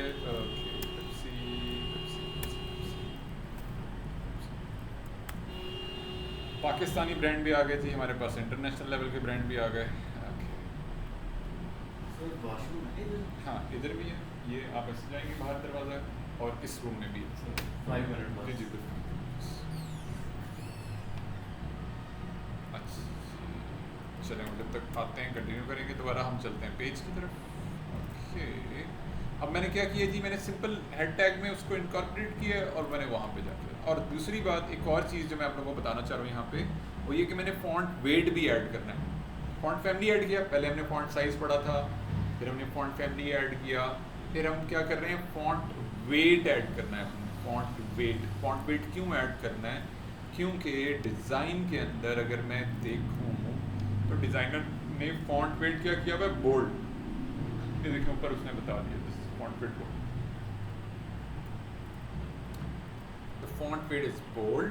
सो मैं क्या करूँगा, हम जो CSS लिख रहे होते हैं, अब मैंने यहाँ पे जो API लेकर आए हो ना, उसमें भी अगर आप देखें तो फॉन्ट के नेम के बाद ये जो लाइन लिखी हुई है, link font googleapis.com/css to question mark family is equal to font का नेम कोलन सेमीकोलन और ये इटैलिक और ये कॉमा सेपरेटर और वेट कहाँ से स्टार्ट हो रहा है जी, @0 100 और अप टू 900। इसी तरह से वो एंड पे आपको बता रहा है जी डिस्प्ले स्वैप, और फिर वो क्या कह रहा है जी, ये डिस्प्ले स्वैप जो है ये हमारे जो हम लोग गूगल पेज स्पीड जो हम चेक करते हैं उसमें भी हमें रिकमेंड कर रहा होता है कि आप ये ज़रूर ऐड करें अपने कोड में। तो अब इन्होंने बाय डिफ़ॉल्ट ऐड ही कर दिया। फॉन्ट्स पहले नहीं होता था, लेकिन अब फॉन्ट्स जो API आप कोड इम्बेड करने के लिए लेकर आते हो कोड, उसके अंदर ये चीज़ बाय डिफ़ॉल्ट ही एडिड होती है। और उसके बाद क्या है जी, लास्ट में इसका जो पेज के साथ क्या है जी, इसका जो सिलसिला है, जैसे हमने स्टाइल शीट का पढ़ा था बिल्कुल उसी पैटर्न पे, क्योंकि ये भी स्टाइलिंग से रिलेटेड सारी चीज़ें, उसमें वो स्टाइल शीट है। तो इसमें जो चीज़ इस वक्त मैं डिस्कस कर रहा हूँ वो है जी वेट। ये जो हमने पढ़ा है वेट, वो वेट क्या कह रहे हैं जी, फॉन्ट वेट, इसी की बात हो रही है। हम CSS में फॉन्ट वेट बोल्ड का मतलब है, फॉन्ट वेट बोल्ड का क्या मतलब है, फॉन्ट वेट बोल्ड का मतलब है 700 यूनिट कहलाता है, वैल्यू कह लें, यूनिट कह लें। जैसे हमने बेस यूनिट पढ़ा, जैसे हमने 1 REM पढ़ा, जैसे हमने 1320 पिक्सल पढ़ा, ठीक है, मैक्स वेट। जैसे हमने zero padding zero padding margin 0 मतलब 0 पिक्सल जो वैल्यूज़ हमने पढ़ी, इस तरह से margin 0 pixel and then etcetera. इसी तरह से फॉन्ट वेट जो होता है वो 700 होता है, यूनिट होता है, पिक्सल नहीं होता, REM नहीं होता और परसेंटेज में नहीं होता, सिंपल फॉन्ट वेट 100 होता है। या जैसे अगर हमने डिज़ाइन में देखा है बोल्ड, तो बोल्ड भी लिख सकते हैं। तो ये क्या है जी हमारा 700, अभी के लिए मैं 700 लिख रहा हूँ, एग्जैक्ट यूनिट ऐड कर रहा हूँ जो हमारा CSS में बोल्ड के अगेंस्ट, और फोटोशॉप में, फिग्मा के अंदर, XD में हमें डिज़ाइन में, फिर कैनवा के अंदर हमें मिला है फॉन्ट वेट बोल्ड, हमें पता चला है। तो हमने क्लिक किया, जैसे मैंने टेक्स्ट टूल सेलेक्ट करके और मैंने इस टेक्स्ट के ऊपर क्लिक किया तो मुझे पता चला कि वो तो फॉन्ट वेट बोल्ड है। तो जैसे ही जब मुझे पता चल गया this is font weight bold, तो मैं इस पे जाके CSS में इसकी जो वेटेज है, इस फॉन्ट का जो वेटेज है, फॉन्ट फैमिली लगाने के बाद फॉन्ट साइज़ भी मैंने दे दिया तरतीब के हिसाब से। हम ऐसे कर लेते हैं, सबसे पहले हमने फॉन्ट फैमिली दिया एंड देन फिर हमने फॉन्ट साइज़ दिया एंड देन लास्ट में हमने फॉन्ट वेट दे दिया, ऐसे। और फॉन्ट वेट हमारा क्या है, बोल्ड है, दिस इज़ बोल्ड। और इसको मैंने सेव किया and once I reload the page,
यहाँ पे आगे जी फॉन्ट हमारा, एंड देन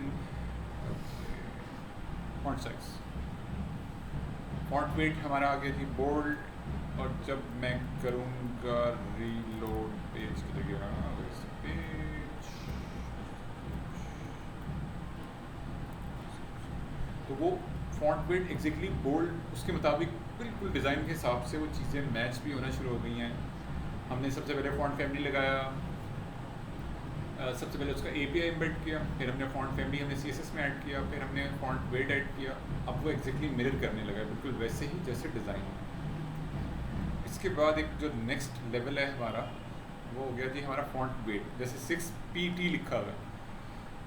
अब इन्होंने डिज़ाइनर ने जो इसके यूनिट यूज़ किए हैं वो PT हैं, आप कन्वर्ट भी कर सकते हैं। वैसे अमूमी तौर पे ये जितना भी काम है पिक्सेल्स के अंदर हो रहा होता है, इन्होंने PT में किया हुआ है, आप इसे कन्वर्ट भी कर सकते हैं। ऑनलाइन जाके आप हेल्प ले सकते हैं ChatGPT से। I have a design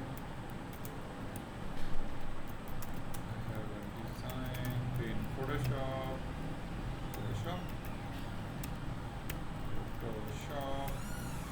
having, पक्का बंद करना हो ना, लाइट चली गई फिर बंद हो गई। ठीक है कर दे मैं,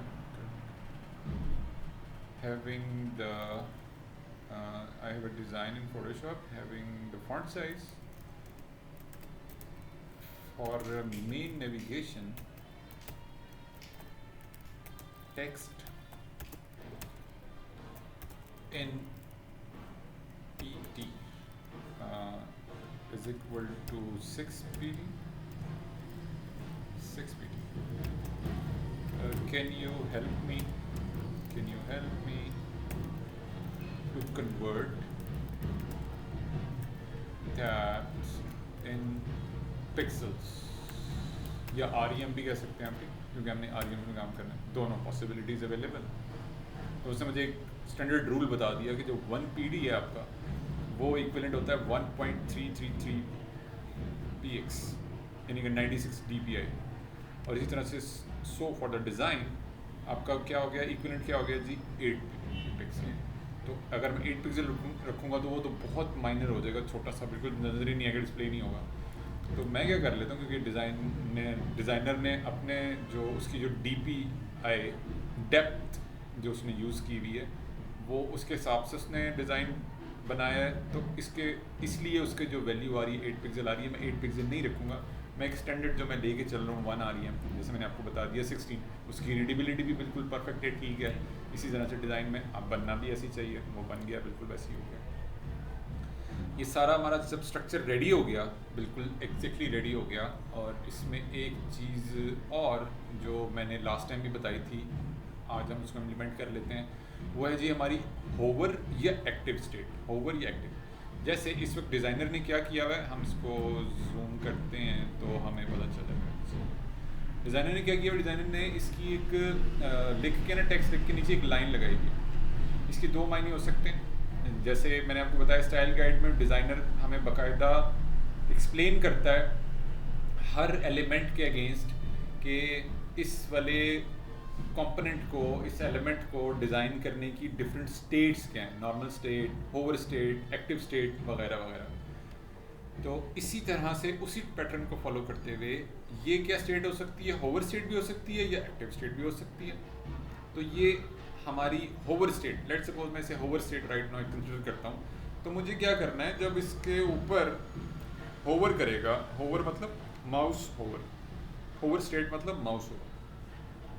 जब हमने एक नेविगेशन बना ली, ULL के स्ट्रक्चर में उसको डेवलप कर लिया, उसको हमने नैव के टैग में रखा, उसको हमने हेडर के टैग में रखा, ये सारी हिरार्की हमने फॉलो की, एंकर टैग हमने बना लिया। अब जब सारी चीज़ रेडी हो गई, एंकर टैग का बुनियादी तौर पे जो एक बिहेवियर है, जो स्ट्रक्चर है, जो स्टेट्स हैं, वो क्या चल रही होती हैं, hover, active, mouse hover, mouse जो भी, जैसे एक्टिव का कॉन्सेप्ट ये होता है, हम होम पेज पे हैं, हम अबाउट पेज ओपन किया हुआ है, हमने मेन्यू पेज ओपन किया हुआ है, ब्लॉग पेज ओपन किया हुआ है, शॉप का, कॉन्टैक्ट का, तो वो क्या करेगा, एक लाइन ड्रॉ कर देगा, नीचे लाइन ड्रॉ कर देगा। डिज़ाइनर ने डेवलपर को कॉन्सेप्ट समझाने के लिए ये कॉन्सेप्ट वहाँ पे बना के ऐसे दिया हुआ है कि यार अगर होम पेज होगा तो ये हाईलाइट हो जाएगा, पता चल जाएगा this is active state. Home page पे इस टाइम कस्टमर को पता चल जाएगा, अच्छा मैं इस टाइम होम पेज पे हूँ। इस तरह से अबाउट पे जाए तो वो लाइन इधर शिफ्ट हो जाए, राइट नाउ मैं उसको उसी चीज़ को टारगेट कर रहा हूँ for the active state use कर रहा हूँ मैं होवर स्टेट के लिए। अब वो हम CSS में कैसे लिखते हैं वो हम देखते हैं।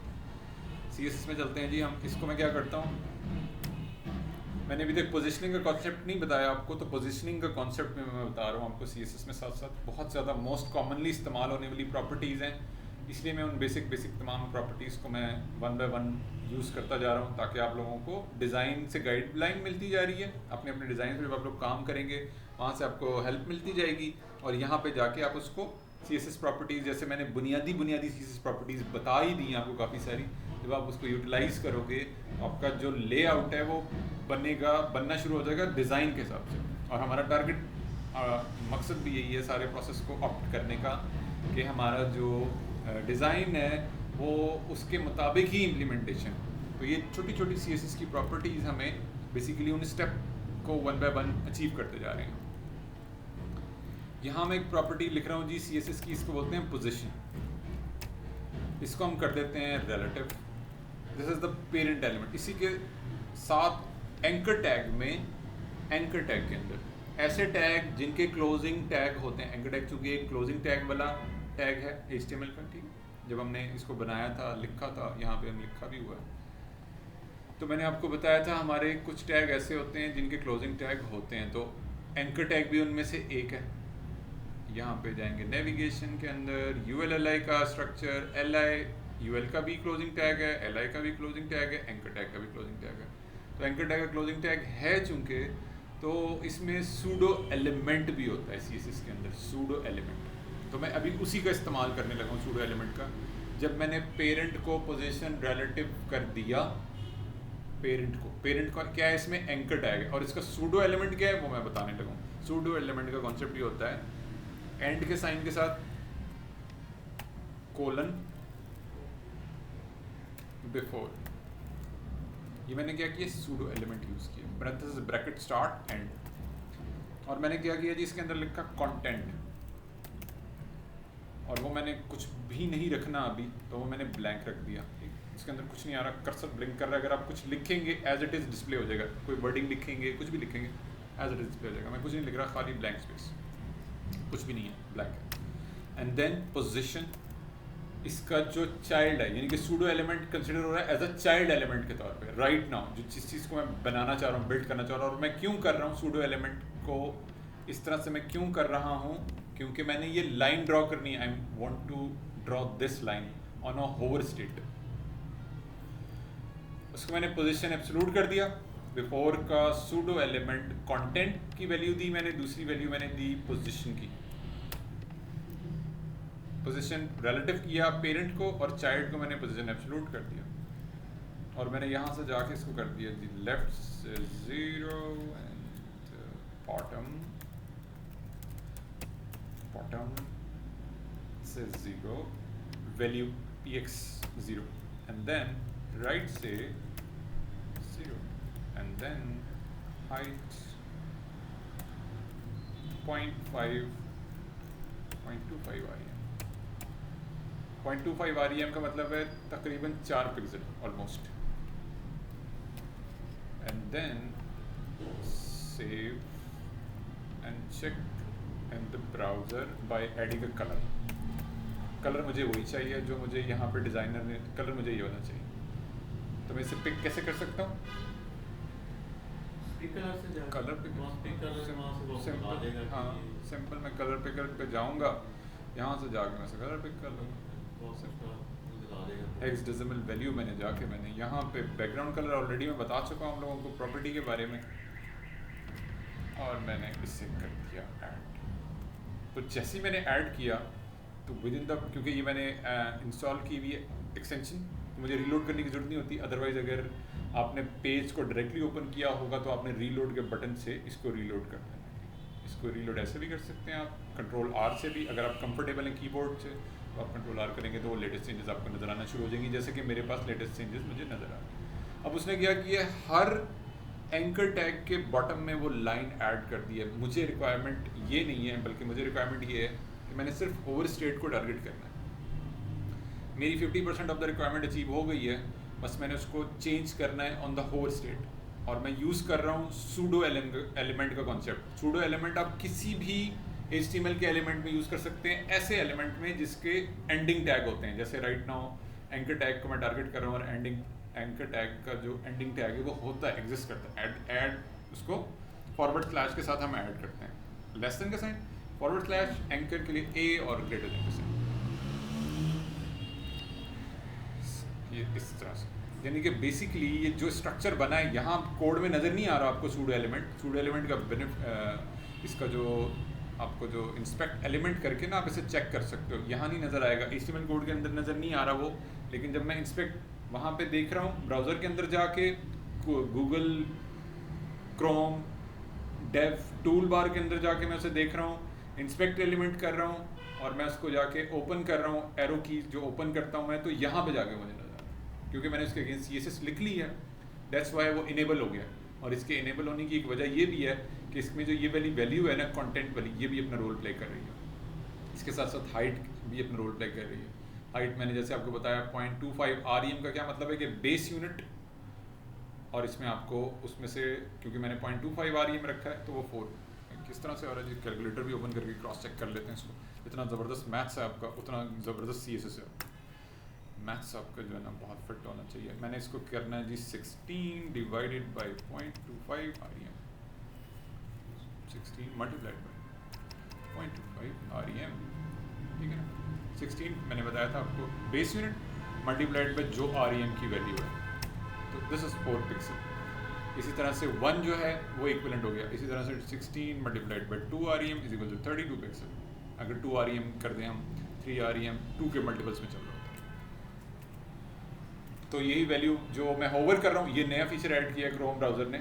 आप होवर करते हो तो वो आपको कन्वर्ट करके ना आपकी पिक्सल भी वैल्यू बता देता है। अगर आप कहते हो कि यार इस चीज़ को मैं और ज़्यादा एक्सप्लेनेसिव वे में देखना चाह रहा हूँ, डिटेल में देखना चाह रहा हूँ, तो आप कंप्यूटर पे क्लिक करोगे, उसके बाद ये बॉक्स मॉडल ओपन हो जाएगा। This is the box model for this specific pseudo element. Her element के अगेंस्ट कोई ना कोई बॉक्स मॉडल होता है। सादा लफ्ज़ों में बात करें तो अल्लाह ताला ने जितनी कायनातें बनाई हैं ना, उसके अंदर एक अपनी गैलेक्सी है।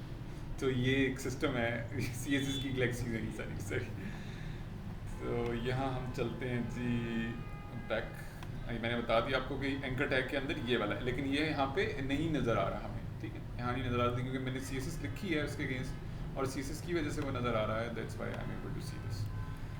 अच्छा, यहाँ पे हमने क्या करना है, इसको मैंने होवर स्टेट पे बन गया है, परफेक्ट है, ज़बरदस्त बन गया है, लेकिन मैंने इसको शो करवाना है ऑन अ होवर स्टेट। तो एंकर टैग में हमारे पास एक्टिव, फोकस, होवर स्टेट्स होती हैं। Active, focus, hover, target, in, focus, in, 5 states होती हैं हमारे पास, ठीक। Hover, focus, active, focus in और टारगेट। जनरली जो हम ज़्यादातर मोस्ट कॉमनली इस्तेमाल कर रहे होते हैं वो, और ये सारी मैं कहाँ से बता रहा हूँ, ये मैं आपको यहाँ से बता रहा हूँ। मैंने क्लिक किया एलिमेंट, इंस्पेक्ट एलिमेंट करके, और मैं कहाँ से बता रहा हूँ, यहाँ पे ये आपको एक साइन दिया हुआ है, जो डेव टूल बार है उसमें आपको ये साइन दिया हुआ है उन्होंने, होवर कोलन और आगे होवर टॉगल एलिमेंट। ऐसे मैंने क्लिक किया, वो सारी की सारी जितनी भी स्टेट्स हैं ना वो यहाँ आ गई। Active, focus, focus visible, hover, focus with in, target, 6 states होती हैं राइट नाउ। तो और इसमें जो चीज़ अभी राइट नाउ मैं आप लोगों को कोड में लिखने बताने लगा हूँ वो ये वाली बताने लगा हूँ। और जो एक्टिव है उसके बारे में मैंने बता दिया आपको कि जर्नली जब हम पेजेस, वेबसाइट पेजेस पे काम कर रहे होते हैं तो हमारी रिक्वायरमेंट रखी जाती है कि अगर हम होम पेज पे हैं, होम पेज हाईलाइट होना चाहिए। अबाउट अस पे आ गए, कस्टमर को पता चल रही है अबाउट अस पे आ गए, तो हम प्रोग्रामेटिकली भी चीज़ों को लिख रहे होते हैं, जावास्क्रिप्ट, PHP, शॉपिफाई के अंदर काम कर रहे हैं हम लारावेल में काम कर रहे हैं, कुछ भी एनीथिंग, वो हम अकॉर्डिंगली टू दैट लैंग्वेज उस चीज़ को हम लगा रहे होते हैं, फ्रंट एंड पे हम डिस्प्ले करवा रहे होते हैं। मैंने जो टारगेट करना है वो करना है। होवर को मैं चलता हूँ जी वापस विद इन द CSS, और यहाँ पे जाके मैंने इसी के अंदर मैंने कर देना है जी hover state, and then hover state के अंदर जो नेक्स्ट मैंने टारगेट करना है वो है जी क्योंकि मैंने सूडो एलिमेंट को टारगेट करना है, और वो है जी before, and then this is having the background colour, वही वाला जो मैंने लगाया है। कौन सा वाला लगाया है जी?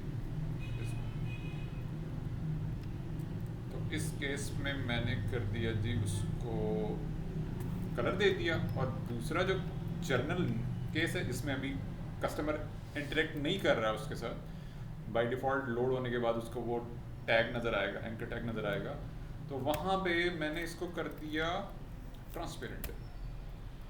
तो जब मैंने ये काम किया, चेंज किया, मैंने स्विचिंग कर दी, ओवर स्टेट पे कलर दिखा दिया, और नॉर्मल स्टेट पे मैंने this is all called as a normal state. This is anchor tag के हवाले से जितना भी मैंने लिखा है कोड यहाँ वाला, इसको मैं मेंशन भी कर देता हूँ with the forward slash direct. This is called as the normal state for the anchor tag,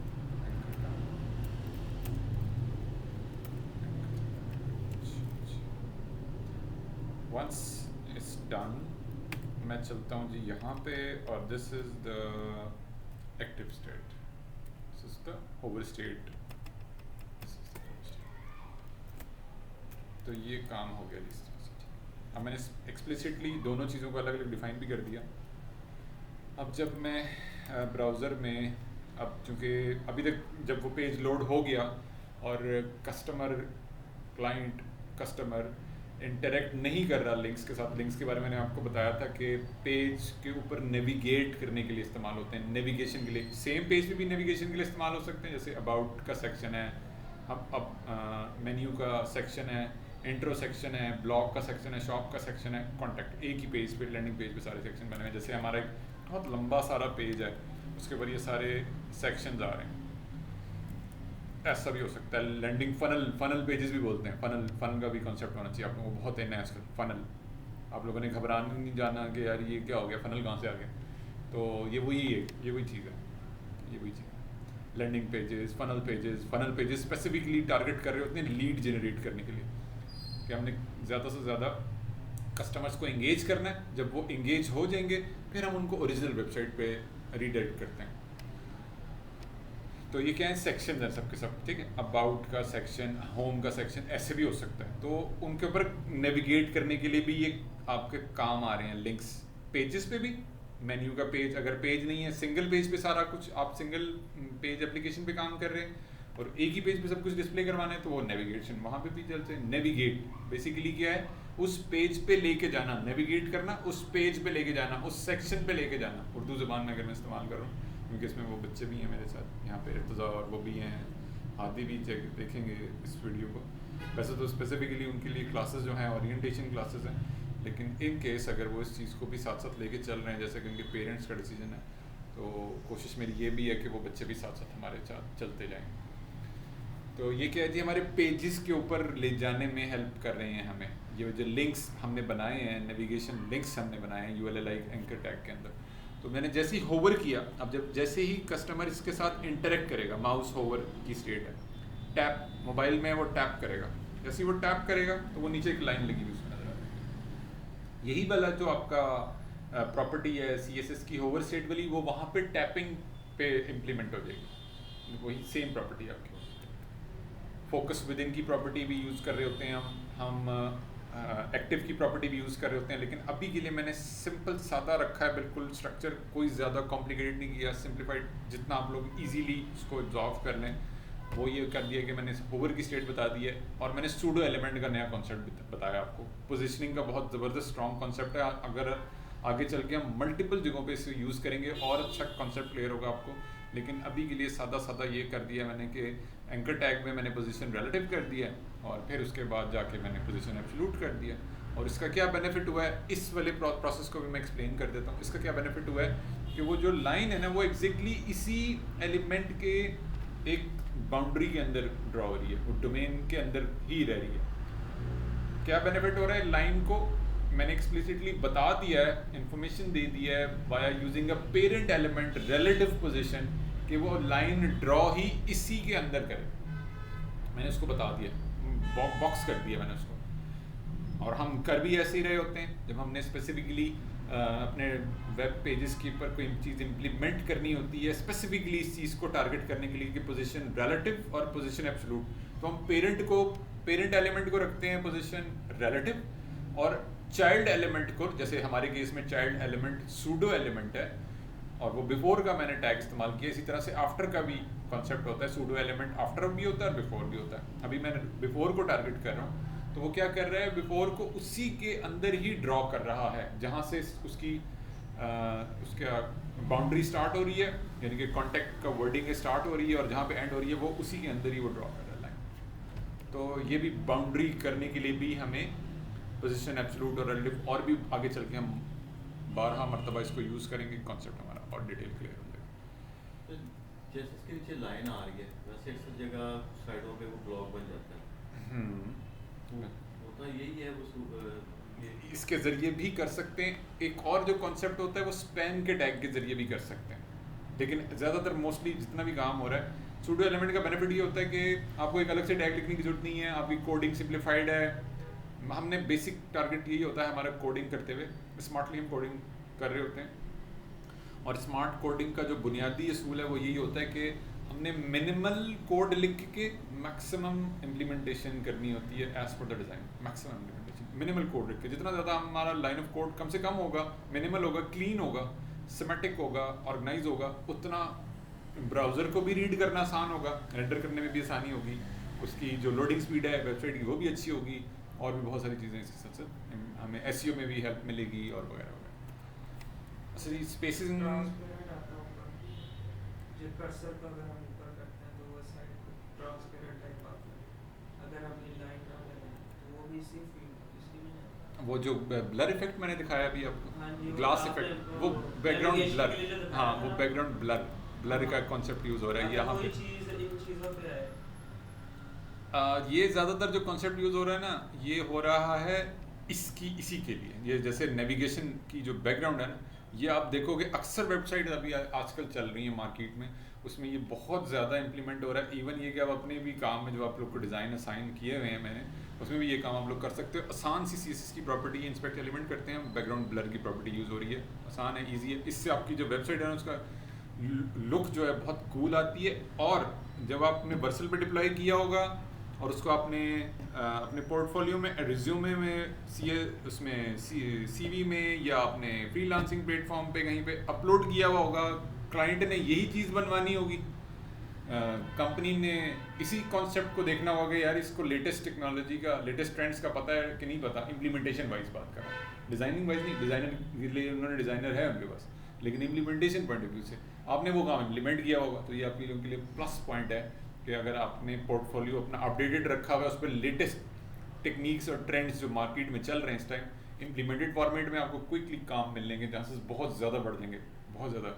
ये आप अपने एंड से, एक तो है ना अल्लाह ताला की तरफ से रिस्क रोटी मिलना, एक है अपने एंड से भी एफर्ट हमने पुट करनी होती है, उसका एक हिस्सा ये है कि आप अपने काम को डेली बेसिस पे, क्योंकि ट्रेंड्स इस टाइम मार्केट में बहुत तेज़ी से चेंज हो रहे हैं, हर अगले दिन पता चलता है नया ट्रेंड आ गया, तो वो आप अपने पोर्टफोलियो को जितना अप टू डेट रखेंगे उतना आपको ज़्यादा चांसेस हैं कि आपका जो काम के हवाले से आपको ज़्यादा चीज़ें इंगेजमेंट आप लोगों की होती चले। समझा नहीं, ये इसके साइड में कौन सा ब्लर है?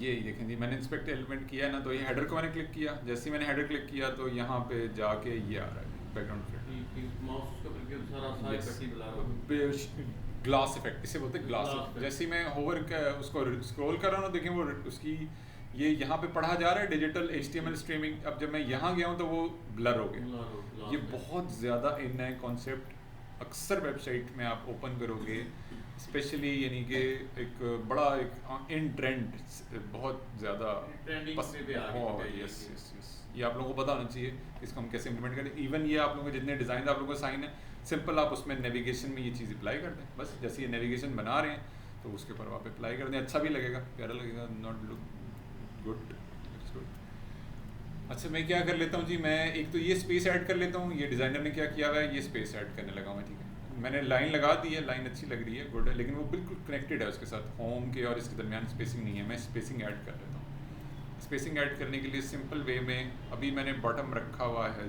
0 और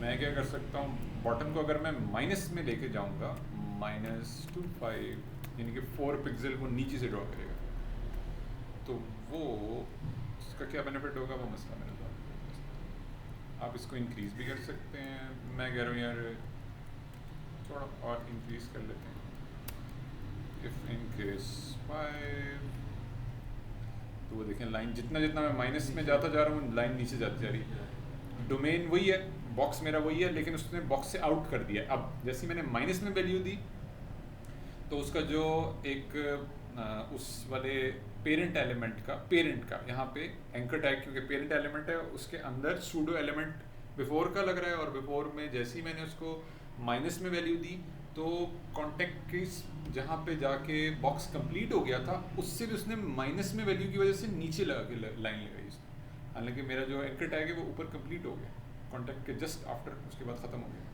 लेकिन चूँकि मैंने माइनस में वैल्यू दे रहा हूँ और मैंने rest of the position absolute करके लेफ़्ट से और राइट से और बॉटम से, जनरली लेफ़्ट और टॉप से सब कुछ चल रहा होता है HTML के अंदर। जब आप कुछ नहीं वैल्यू दोगे तो लेफ़्ट और टॉप से स्टार्ट होगा। इंग्लिश स्टाइल में चीज़ें चल रही होती हैं, जैसे हम इंग्लिश लैंग्वेज के अंदर काम कर रहे होते हैं, तो लेफ़्ट और टॉप से। लेकिन चूँकि मैंने एग्जिस्टिंग वैल्यू को ओवरराइड किया है, और ओवरराइड करने का ये किया मैंने कि टॉप की बजाय मैंने बॉटम से वैल्यू दे दी है। तो वो क्या किया उसने नीचे, क्योंकि मेरी रिक्वायरमेंट यही थी कि मैंने टेक्स्ट के नीचे लाइन लगानी थी। अगर मुझे ये डिज़ाइन के ऊपर होता कि मैंने टेक्स्ट के ऊपर लाइन लगानी है, टेक्स्ट के लेफ्ट साइड पे राइट साइड पे, देन अकॉर्डिंगली मैं उसको चेंज कर सकता था। ये सूडो का मुझे नहीं ये समझ लगा। अभी मैंने फर्स्ट है, पहला लेक्चर है मेरा, आपने इजी हो जाना, टेंशन नहीं लेनी। मैं कई मरतबा इसको रिपीट करूँगा, फिर आहिस्ता आहिस्ता ये चीज़ें ना आप लोग एग्जॉर्ब हो जाएंगे। आज बहुत मैं इसलिए सिंप्लीफाइड वे में चीज़ों को लेके चल रहा होता हूँ। मेरा तो खैर हमारा तो रोज़ का काम है, तो हमारे लिए इतनी कॉम्प्लिकेटेड नहीं होती, लेकिन क्योंकि मैं आप लोगों को फर्स्ट टाइम ये कॉन्सेप्ट दे रहा हूँ, मैं अगली मरतबा फिर इस चीज़ को रिपीट करूँगा। यकीनन एक स्टेज ऐसी आएगी जब आप लोग खुद भी बैठ के यकीनन आज करेंगे कोड, या कल में जब भी मौका मिलता है आप लोगों को कोड आप लोग खुद से करें ना, बैठ के लिखेंगे, तो आप लोगों को समझ आने लगेगी अच्छा यार ये चीज़ें कैसे वर्कआउट कर रही होती हैं। इसमें ये चीज़ आपको हेल्प करेगी बहुत ज़्यादा, इंस्पेक्ट एलिमेंट और ये डेव टूल, इसको आप लोगों ने बहुत फ्रीक्वेंटली यूज़ करना है। हम सबसे पहला जो काम करते हैं, हमें कोई इशू मिला है क्लाइंट की तरफ से, कोई हमने काम बनाना है, डेवलप करना है, तो ये वाली जो चीज़ है ना जिसको क्रोम डेव टूल बोलते हैं, इसका इस्तेमाल आप लोगों को बहुत ज़्यादा फ्रीक्वेंटली आना चाहिए। इसमें जो बुनियादी चीज़ें हैं, जिस तरह एलिमेंट का टैब है, कंसोल, अगर जावास्क्रिप्ट बहुत इंपॉर्टेंटली, कंसोल के बगैर हम गुजारा ही नहीं कर सकते। सोर्स है, नेटवर्क है, परफॉर्मेंस है, हर टैब की अहमियत अपनी जगह है, और उस टैब्स का इस्तेमाल जैसे जैसे आप फ्रीक्वेंटली 5 घंटे दे रहे हैं, रोज़ के 4 घंटे दे रहे हैं, 1 घंटा दे रहे हैं, 10 घंटे दे रहे हैं, उतना क्विकली आप चीज़ों को लर्न करना शुरू कर देंगे। और जितना इजी हो जाएंगे, हेजिटेशन, बेसिकली तो हेजिटेशन से बाहर आउट होना है ना आपने, जितना कम से कम हेजिटेट करेंगे इन टूल्स को यूटिलाइज करते हुए, इस्तेमाल करते हुए, उतना आप लोग क्विकली डेवलपमेंट एंड पे स्टार्ट ये प्रैक्टिस इसमें आप इन होते जाएंगे, आप बहुत ईजी हो जाएगा। और ये सारा प्रोसेस ही बनाया गया है क्रोम का, स्पेसिफिकली डेव टूल का, हम डेवलपर्स की आसानी के लिए। इन्होंने बहुत इजी कर दिया है सिस्टम, बहुत आसान करते जा रहे हैं वो हर अगले दिन कोई ना कोई। अब जैसे मैंने आज के लेक्चर में बात बताई आपको कि जैसे हम होवर करते हैं ना, वो पिक्सल में कन्वर्ट करके आपको कैलकुलेट करने की जरूरत नहीं है, आप होवर कर रहे हो, आपको पता चल रहा है यार बेस यूनिट इस वेबसाइट का जो 16 पिक्सल। एक और पॉइंट जो मुझे नज़र आ रहा है वो भी मैं सेट कर लेता हूँ, और वो है जी यहाँ से ना टॉप से स्पेसिंग दी हुई है, फ्रॉम यहाँ से स्पेसिंग ये आप लोगों की नज़र आ रही है स्क्रीन पे, परफेक्ट है। अच्छा एक यहाँ पे भी, और ये ना लेफ़्ट से आप देख रहे हो और राइट से कुछ उसने इन किया हुआ है डिज़ाइन को, 2 चीज़ें ऊपर से टॉप से स्पेसिंग हो रही है। तो अभी चूँकि मैंने लेफ़्ट और राइट 0 किया हुआ है, तो वो बिल्कुल 100% एक्यूरेटली ड्रॉ कर रहा है जहाँ पे मेरा टेक्स्ट है। हाँ, लेकिन मेरी रिक्वायरमेंट ये नहीं है, मैंने उसको थोड़ा सा लेफ़्ट और राइट से मिनिमल करना है। तो मैं यही वैल्यूज़ जो मैंने लेफ़्ट और राइट की 0 रखी हैं, इसको मैं कर सकता हूँ 0.5 REM टेस्टिंग पर्पस के लिए, and then from the right 0. Save, when I save the file, so उसकी वो विड्थ कम हो गई, ये विड्थ मेरी रिड्यूस हो गई। इसको मैं 2.5 भी कर सकता हूँ, 4 पिक्सल एग्जैक्टली वो वैल्यू भी लगा सकते हैं आप जो डिज़ाइनर ने डिज़ाइन में रखी है। जैसे मिसाल के तौर पे मैं चेक करना चाह रहा हूँ फॉर द होम पेज, और मैं करता हूँ जी जूम, क्योंकि ये सारा काम पिक्सेल्स के ऊपर हो रहा होता है। जैसे मैंने लास्ट में बताया था आपको, उससे पहले लेक्चर में बताया था, पिक्सेल्स होते हैं बेसिकली। जितना भी डिज़ाइन हमें बना हुआ नज़र आ रहा है, ये 1 by 1 डॉट्स हैं, उनसे मिल के ये सारा डिज़ाइन बना है। तो यहाँ पे जाता हूँ जी, मैं स्लाइस टूल की मदद से चेक कर लेता हूँ कि डिज़ाइनर ने कितने पिक्सल रखे। तो मैं ऐसे भी एग्जैक्टली डिज़ाइन, यानी कि अगर कोई क्लाइंट आपको इतना खपती किस्म का क्लाइंट मिल गया तो आप ऐसे भी बना सकते हैं। तो उसने बता दिया जी 3 पिक्सल का, ठीक है, हर साइड से स्पेस आपको, तो वो आप कैलकुलेट कर सकते हैं सिंपल। मैं करना चाह रहा हूँ जी 3 पिक्सल, तो मैं करूँगा 16 मल्टीप्लाइड बाई 3 पिक्सल। नो, क्या करूँगा मैं? 16 divided by 3, no, 3 divided by 6, 0.1875 REM। 3 मेरी वैल्यू आ गई जो मैंने लगानी है, divided by my base unit. Formula ये है कि जो भी वैल्यू आपने लगानी है, जैसे मुझे 3 फाइंड आउट हुई, उसको मैंने डिवाइड कर दिया बेस यूनिट से, तो जो वैल्यू मेरे पास आई 0.1875 REM, जैसे कि मैंने इस वक्त यूज़ किया हुआ है 25 REM, मतलब 4 पिक्सल। इसको मैं कन्वर्ट कर लेता हूँ इसके साथ, कॉपी, कैलकुलेटर से मैंने कॉपी किया। आप जब VS कोड में काम कर रहे होते हैं तो कंट्रोल D के साथ मल्टीपल सेलेक्ट कर सकते हैं। अब चूँकि मैंने लेफ़्ट और राइट दोनों जगह पे सेम वैल्यू देनी है, मैंने मल्टीपल सेलेक्ट करके इसको सेव कर लिया, और अब वो एग्जैक्ट वही वैल्यू आएगी होवर पे जो डिज़ाइनर ने रखी है। तो अब ऐसे काम को कर सकते हैं। एक चीज़ और ऐड करवा देता हूँ, -8 बज गए पूरे मैंने टाइम। इसमें हम करते हैं जी ट्रांजिशन भी ऐड कर लेते हैं,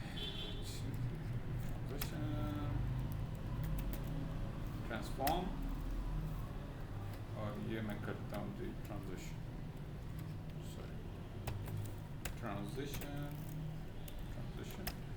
ये आ गया जी 0.3 सेकेंड ऑल, और एज जर्नल वैल्यू है, इसको हम डिटेल में डिस्कस करेंगे बाद में। सिर्फ आप लोगों को ओवरव्यू देने के लिए 1 by 1 CSS की जो प्रॉपर्टीज़ हम यूज़ कर रहे होते हैं, इसको हम मज़ीद डिटेल में भी देखेंगे। जैसे ही मैंने ऐड किया ट्रांजिशन को, तो अब वो आ तो रहा है, लाइन आ तो रही है, लेकिन वो बहुत स्मूथली मूव कर रहा है। जैसे जैसे मैं होवर कर रहा हूँ, वो एक अच्छा इफेक्ट आ रहा है, कूल इफेक्ट आ रहा है। एनिमेशंस पे भी तवज्जो देनी है आपने ख़ास।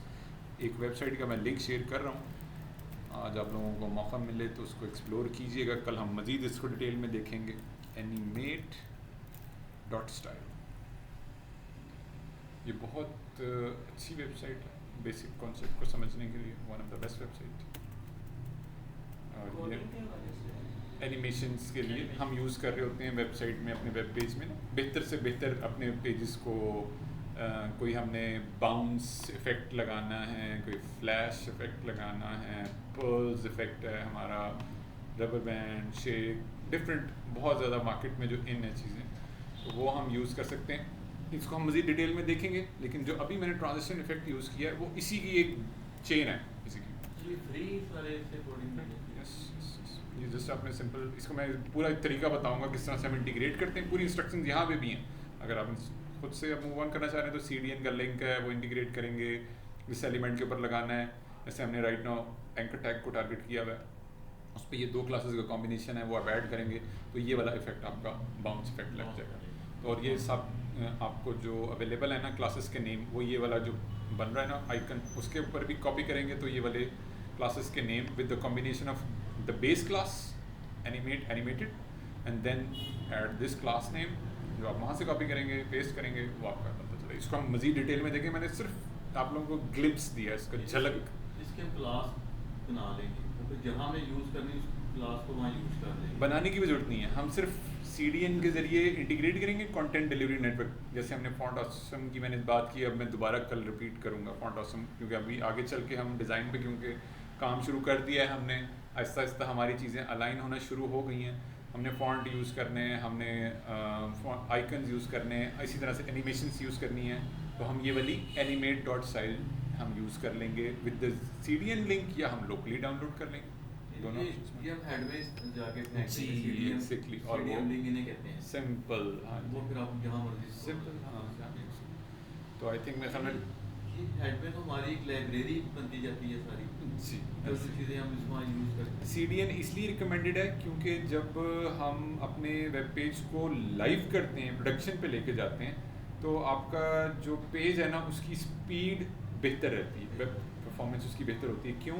उसकी वजह ये होती है क्योंकि बाकी जितने काम है वो सारे का सारा उनके अपने सर्वर से आ रहा होता है और वो उन्होंने हाईली स्पीडी सर्वर परचेज करके रखे हुए हैं। जितनी बड़ी बड़ी प्रोडक्ट्स हैं जैसे बूटस्ट्रैप है, जैसे टेलविंड है, जैसे एनिमेट.स्टाइल है, आपके और भी गिटहब पे चीज़ें चल रही हैं, बहुत सारी मल्टीपल चीज़ें चल रही हैं। तो वो आपको हेल्प मिल जाती है कि आपके सर्वर पे लोड नहीं आता बल्कि वो रिक्वेस्ट वहाँ जाती है और वहाँ से क्विक रिस्पॉन्स भी आता है, आपका पेज लोड होता है। बूटस्ट्रैप में यही है कि आप बूटस्ट्रैप में उनकी लाइब्रेरी यूज़ कर जी रहे जी हैं, जी आप जी उनकी लिंक करवाया है जैसे ही वो वन ऑफ द बिगेस्ट, हाँ जी, one of the biggest benefit of the CDN links कि आपका पेज की परफॉर्मेंस, जैसे मैंने अभी उस पर जाके डिप्लॉय करके और वो लिंक भी देखा तो 100 स्पीड आ रही होगी। और फिर जब हम Next.js करेंगे तो वो तो बेहतरीन है, क्योंकि जब हम बड़ी बड़ी वेबसाइट्स पे काम करते हैं, एक्चुअल ओरिजिनल प्रोजेक्ट्स पे काम कर रहे होते हैं, तो उसमें बहुत सारे एलिमेंट्स होते हैं, बहुत सारे पेजेस होते हैं, और जब हमने उसको Next.js पे बनाया होता है तो वो हमारी जो परफॉर्मेंस है उसको भी बेहतर रख रहा होता है, और साथ साथ जो हमारा बाकी जो लेआउट स्ट्रक्चर है जो हम कोड कर रहे होते हैं उसमें भी कंपोनेंट बेस्ड कोडिंग हो रही होती है, वो भी एक हेल्पफुल चीज़ है। तो ये विद द कॉम्बिनेशन बूटस्ट्रैप में तो दो चीज़ें होती हैं ना, एक तो या उनके साथ लिंक करवा लें या उनकी दो फाइल अपने भी इंस्टॉल कर लें।